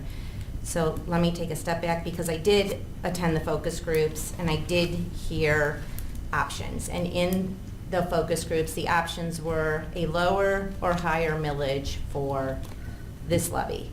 The higher millage was chosen because there would be the opportunity to add additional programming and additional things, for lack of a better word. Am I accurate in that? Are we adding, Mrs. Powers, when we were in the focus groups, when the discussions were talked as to what were the two options as far as millage? That was discussed. Sure, and I believe you attended the focus group at Bissell. Correct. One evening. So there were two options that were suggested by the members of our community through the process. One was a 5.9 mil and one was a 6.9 mil. The conversation at the focus group centered around the participants' interest in maintaining current programming and just keeping to the status quo, and that would have brought us to the 5.9 mil. The second, 6.9, and what I have said repeatedly in all of our Blue Ribbon Schools community focus groups of the late part of the school year, is that we have to be able to make some adjustments. Education is evolutionary, and so we know that preparing kids to be successful after high school graduation is a complex thing, and the high school in particular has to continue to stay abreast of the newest innovative programming. AP. I just received a survey from the College Board about another new AP course that they are considering bringing on board. And so we need to make sure that there are dollars in the budget here to be able to adjust and move forward. And hence, when the Finance Committee sat and discussed this, following the many focus groups that we had here in our community talking with our residents, they worked up the spreadsheets to consider the 6.9 mil levy with the understanding that we cannot be a status quo school district. And our focus has got to be on the academic programming so that our students, when they graduate from Twinsburg High School, have the skill set necessary to move forward. You know, that's why we're bringing on board the Twinsburg Academy for our students, because we're trying to partner with local businesses. We're hearing from them that our students need some additional skills. And so through those partnerships, which once again are at no additional cost to our residents, we're going to be providing opportunities for students to shadow, to have internships, and to be prepared so that when they graduate, they are ready for the next thing. We don't even know what that next thing is, and that's part of the job that we have as educators, is to stay current and to stay educated and to be able to bring those programs back to the school district. Hence, when the Board of Education made the decision to go for the 6.9 mil levy, it was listening to our residents and our local businesses that we have to continue to be evolutionary. We're not promising that we're doing anything at this point. My job here is to make sure that we are current in our program opportunities and that we have the funds necessary to make adjustments and also take things offline that are no longer relevant. Right. So, as I was asking, the 5.9 keeps us status quo. 6.9 was we can add additional services. Is that an accurate statement? That is not an accurate statement. Okay. The statement is we need to make sure that we have dollars in our budget to be able to make adjustments to the curricular offerings that we have for our students so that they are prepared for successful adulthoods. And there were several forums that this was explained at. Right, understood. But in the forum I attended, and many attended, the 5.9 was explained, and I understand. But so what I'm... Yeah, I mean, what do you... So I guess what I'm saying is this is not our money. This money that we are going to be getting from the community is the community's money. And the money that we receive to them, they are entitled to give us direction, how they want us to spend that. If they want the money to be spent on the current education we're providing to our children without the additional fees, I think it's important that we at least acknowledge the individuals in this community and their concerns about that. And we can... Well, the first part of acknowledging that was the votes yesterday. Correct. Exactly. They acknowledged it by... I'm not sure why voting you're upset. yes. Okay. And there were a lot of people who would, as was said earlier, would have loved to have voted yes. And I respect each and every person how they voted. Not everybody could vote that yes vote. And it is a hardship. I have 3 kids in the school. There's things that I do with my family, but there's also things that I know my dollars will be well spent on. And to go back and forth between this 5.9 and the 6.9 right now, a day after the votes, I think is a little ridiculous because they did vote yesterday. It's not ridiculous, Tina, because we are talking about the fees tonight. It was One close, but person they told speaking at us a how they time. wanted us. Thank you, please. It was very close.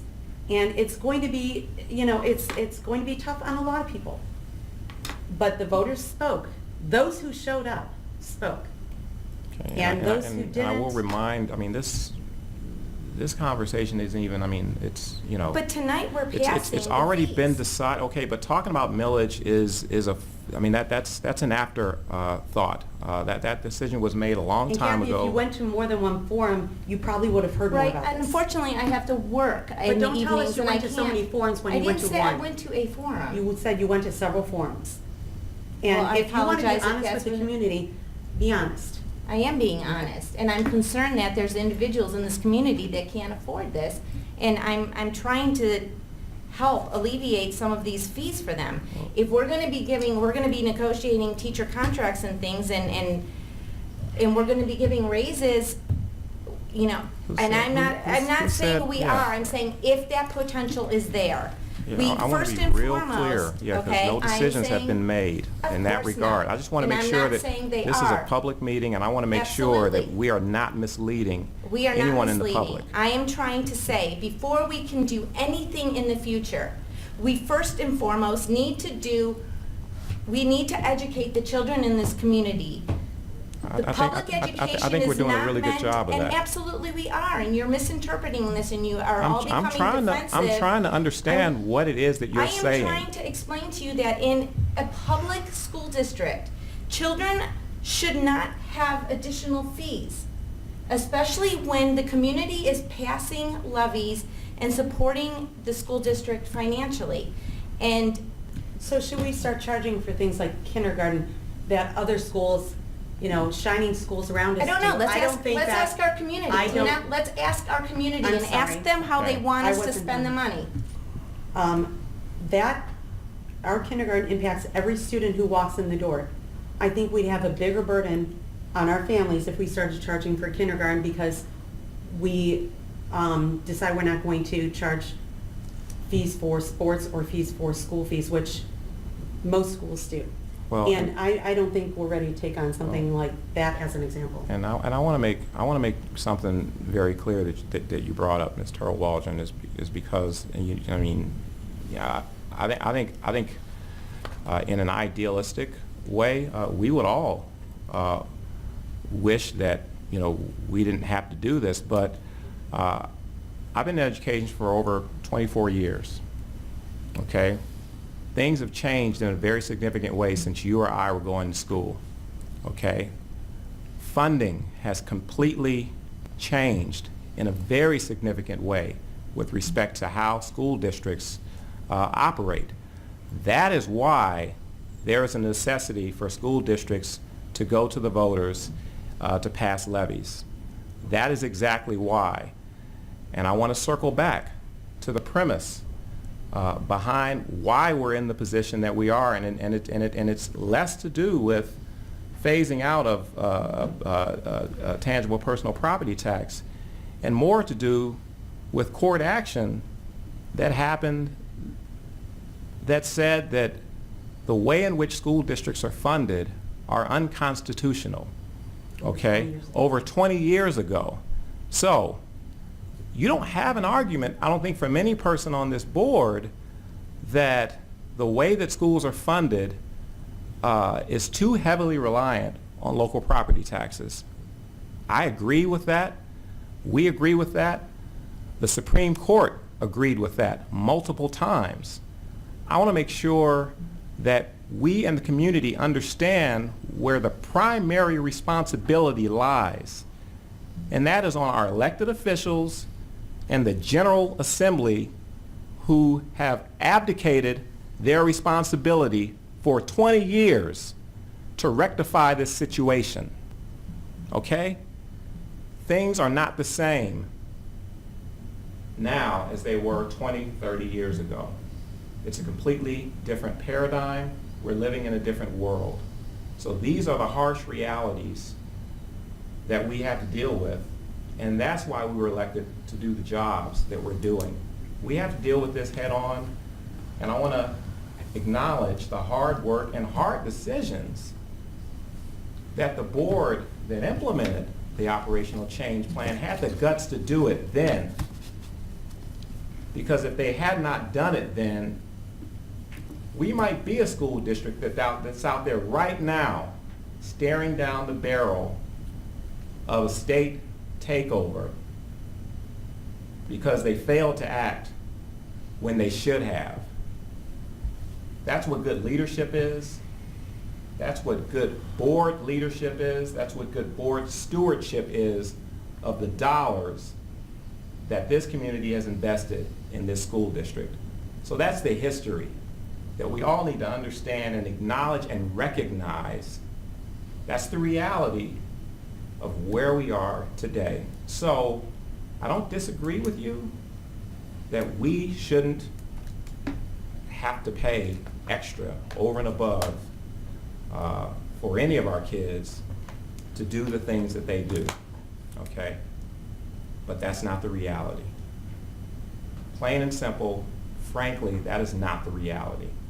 It's not the reality to our school district next door, okay? It's not the reality of most school districts regionally, okay? And the fact of the matter is, when we chose to implement this, there were school districts that had done it 4 or 5 years prior. So they held off as long as they could before having to make a very difficult decision because of an impending financial loss in a very significant way. That's why we're sitting here today in a very strong position financially. And I'm really, truly appreciative that the community continues to stand behind this district and this board, because we continue to deliver day in and day out high academic achievement. We have a blue ribbon school. We have a top-ranked high school nationally, and it's all being done on a shoestring budget. And what I also need the community to understand is that there's a whole lot of times where we have had to say no. Many times, the answer has been no. When the superintendent or administration has come to us for additional things that cost money, the answer has been no. So we'll continue to place a high degree of scrutiny on all decisions that we make because it's prudent. That's what we're here. That's what we're here for. That's what we must do. But not to acknowledge and understand the history behind what led to where we are now, I think is irresponsible. It's unrealistic, and it isn't acknowledging our current reality. And our current reality is we have a budget that apparently we can't afford, so we have to additionally charge our children. And we passed a levy yesterday, and now this is not even going to be considered by this Board of Education to even take a look at. So my question is are we going to consider additional new programs or things down the road? It's just like any other budget. Several of us are business owners. When you have so much money to work with, you have got to remain within your means. And if this particular fee structure is in place because we cannot afford to stay within our means and we have to go to our parents for additional monies to make these programs exist and be available, then we need to look at this has got to be our priority. Educating the children in a public school should not be, there should not be additional fees. And that is the reality, Mr. Curtis. The reality is in public education. They should not be, okay, but that's not where public education is at this day and age. It is 2017, not 1986. It's 2017. And so apparently when I graduated in 1986, I didn't have to pay additional fees. Right, you didn't, neither did I. Right, and that's excellent, and that's why I love public school. Times have changed. Right. Times have changed. I don't know how Times many. have I don't know how changed. many times I can articulate how state funding has significantly This has changed. nothing to do with state funding. It has everything to do with state funding. It has everything to do with state funding. I understand, okay? And you can laugh at the fact that people are having to pay additional fees for public education. I know. Okay. I'm astounded as well. I am astounded that children in the school district, there's not a lack of understanding. Of school funding. I think it's important that we're spending the money in this community the way that our constituents want us to. And I think it's important that we're providing a public education to our children in this community without having additional fees. That is our responsibility. And if we can't afford to do that, we cannot afford to do anything else. Period, exclamation mark. There is nothing we should be doing besides, not nothing, but we should be definitely making this our #1 priority. It is my #1 priority. That's why. Then let's talk that's about why it. I'm huffing down to Columbus every other week, Absolutely. trying to make an impact where it needs to be made, and that's in the General Assembly. Okay. Okay, so and I understand you're what happy. you're saying. You're welcome to join me as I drive down there and start knocking on some doors and calling And some folks I've and met meeting with some Governor folks. Kasich's liaison 2 times here in Twinsburg, and I had lunch and emailed back and forth. I've had conversations with individuals as well, okay? I'm not keeping score here. That's not what I'm here for. I'm here to make sure that we are providing, because that's what we signed up for. This is a public education. And we are very similar to many schools in Ohio who are dealing with the same thing. We have had a lot taken away from us and not much given back. We've had a lot taken away, and then they throw these unfunded mandates at us that you need to do this by law in your school, and by the way, you have to find a way to pay for it. So we're not unusual to most schools in the district that have to make these tough decisions. And it's unfortunate, it's very unfortunate, the state that our legislators and the powers that be have put on the burden on our school districts, but that is what is happening right now. And that's why so many people are writing and fighting for this. We're going to keep fighting the fight because that's where it is. I would suggest, and we've suggested this many times before, the more they hear from us, the more they hear from the parents, instead of hearing it on social media and discussing it there. If you want to see a real change, put that energy into writing your letters, into making your phone calls, if you do want to see a change. That's That's been our suggestion. And I agree. I agree that we need to be doing those things. But it still comes back here to home Twinsburg, and how are we as a Board of Education going to be moving forward with the funding that we are receiving from our community? And I if don't we are think going to anybody be, voted. no, and if we're going to be, and I said, if we're going to be a data-driven community and we're going to be doing these things, I think it's important. And if we don't have the data to support, we need to find out what our community wants. Do they want us to continue to charge these fees, or do they want us to eliminate fees and maybe potentially eliminate other programs or other things or whatever it might be? Because that's the feedback that I'm getting, and maybe some of you are not, maybe some No, of they you were are. discussed at forums and in the triad survey that we put out. Those were some of the, we wanted data, that was where we got a lot of the data. We always get data, always. We always solicit feedback. We've done that. There isn't a major decision that has been made especially with respect to a levy, that we have never gathered public feedback, never. And we Okay, didn't- so we that's, didn't- yeah. so I just want to make sure that everyone's clear that we do that. They did Right. that in 2012. We did it in 2016. So we'll continue to do that. That isn't anything that's out of the norm or inconsistent with how we have behaved. So, we'll continue. We'll continue to solicit feedback. We've always said that, and we'll always be responsive to feedback. And Kathy, I would suggest all these people who are coming to you, you strongly advise them to make the phone calls, write the letters, if they really want to see a change, because it needs to start there. No, it needs to start here. We need to decide that sorry. we're gonna, no, It we needs need to to decide start. that we're gonna educate our children at no cost to Okay, their so you're not families. encouraging them to write to the I state am encouraging legislators them. and- And they are, and I believe that people are doing that. And I believe we're all doing that. I think that first, we need to look at, is a $2 chorus fee for 6th grade going to make or break our budget? Absolutely not. And these fees are, so I will leave it as, and I will leave it as, I believe in public education. I believe in public education in Twinsburg, Ohio. I don't believe we should be charging fees for our children to go to a public school.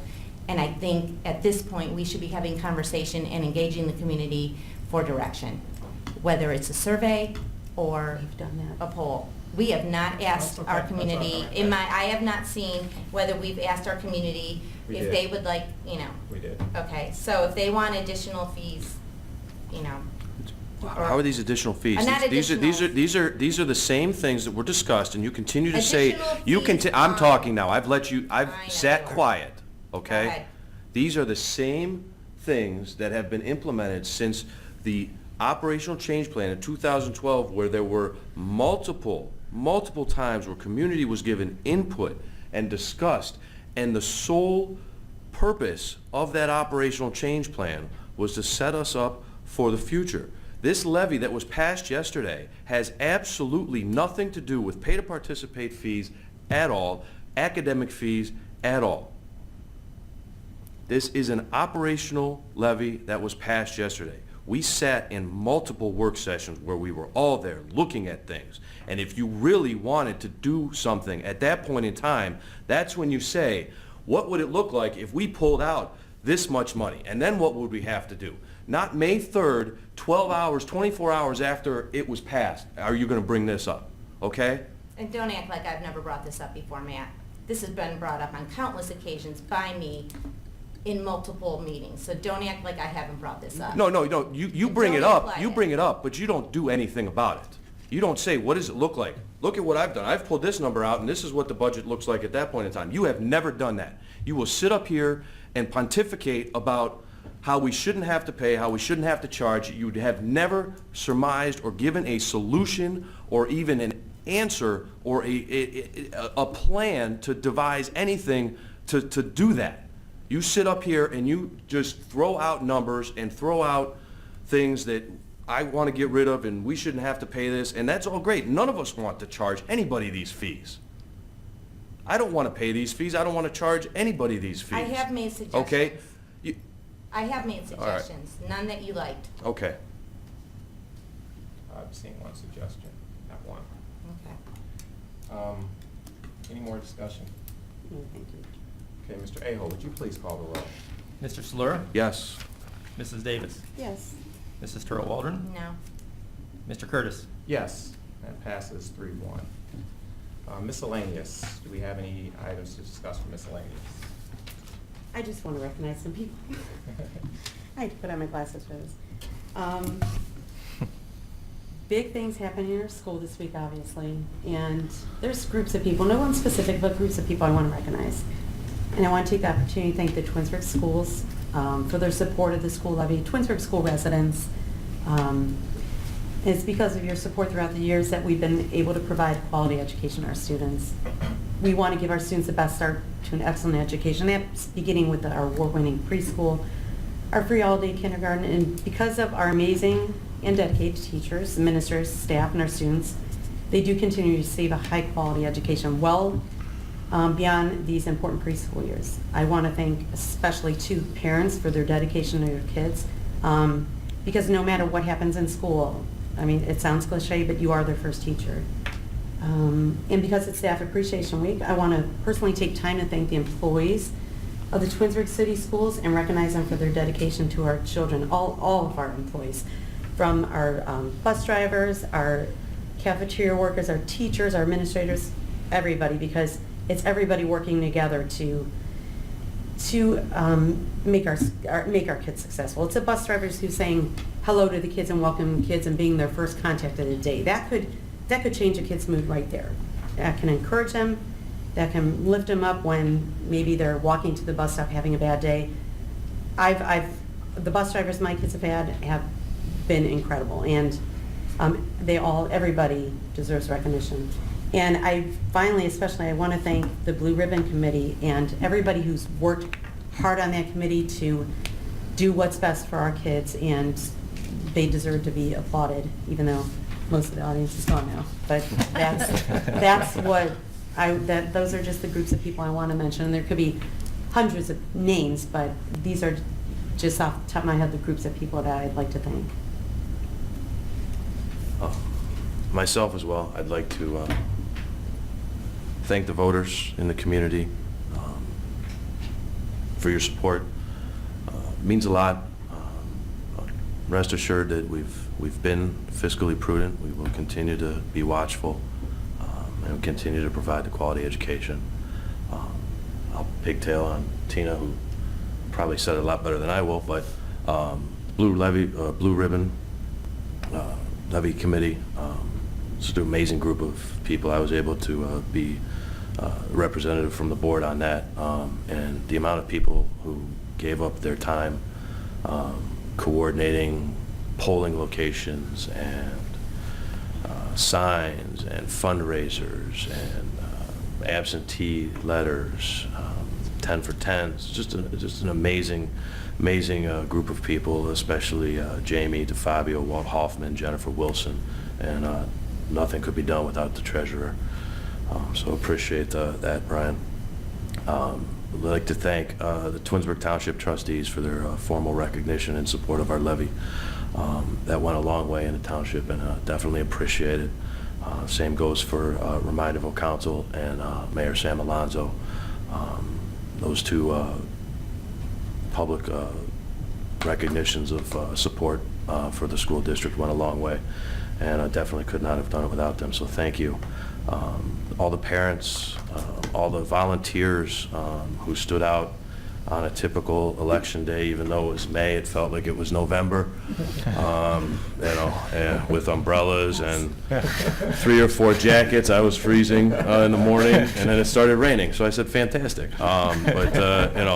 We had people at the polls throughout the day, and that's fantastic. It was truly a community effort to bring this together and to pass it, and I appreciate all the people that reached out to myself or other board members or Superintendent Powers or the treasurer and asked questions. That's where we get our information from. Ask questions. call us, contact us, email us, come to the forums. We can agree to disagree, and that's fine. But let's make sure that we're asking the right questions, and hope that people are still people that felt obliged to become active in this, continue to be active in the district and attend meetings and ask questions and speak to your elected officials up here, speak to your superintendent, speak to your treasurer, speak to your administrators. And we truly are a community, and as the community goes, the schools go, and we can't do it without everybody's help. And we appreciate it, and we just thank you. It's a huge endeavor. It was a fantastic result last night, and just looking forward to the future and continuing doing what we're doing. Thank you. I'll echo that. I mean, pretty much of it was already said in my president's report, acknowledging all of the hard work and dedication of everyone who stepped up in whatever capacity you were able to do so. Even if it was driving around picking up signs. We're out doing that as well as standing out in the cold at the crack of dawn. I think it really speaks to the level of commitment that we all have, and how important it is to sustaining and continuing this tradition of excellence that we've been able to do for as long as I've been a resident of Twinsburg, and we're going to be in a position to continue to do that, and I think that's really significant, and it's really important. I also want to send a shout out to the band.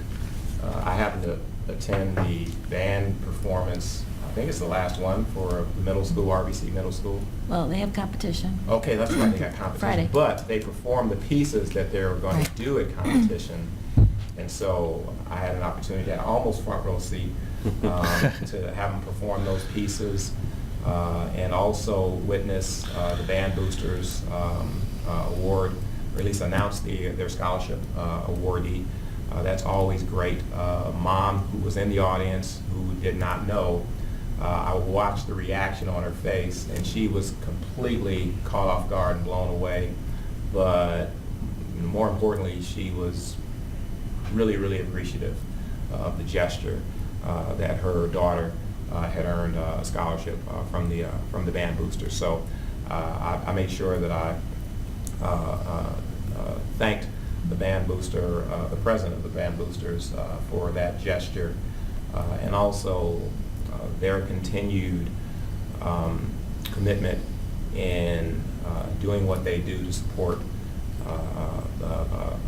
music in our entire school districts. I think a lot of these things couldn't happen without the booster organizations. So I want to make sure that I acknowledge them and thank them for all that they do. Those are my comments. Any other? Yeah, and I'd just like to thank the community for the continued support.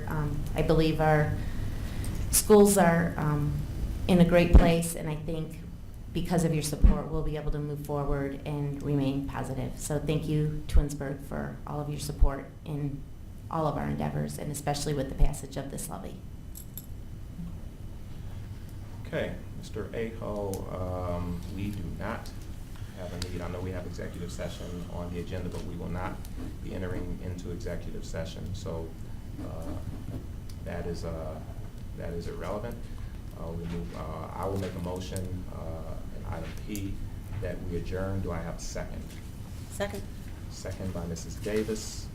Mr. Aho, would you please call the roll? Mr. Curtis? Yes. Mrs. Davis? Yes. Mrs. Turl-Waldron? Yes. Mr. Slura? Yes.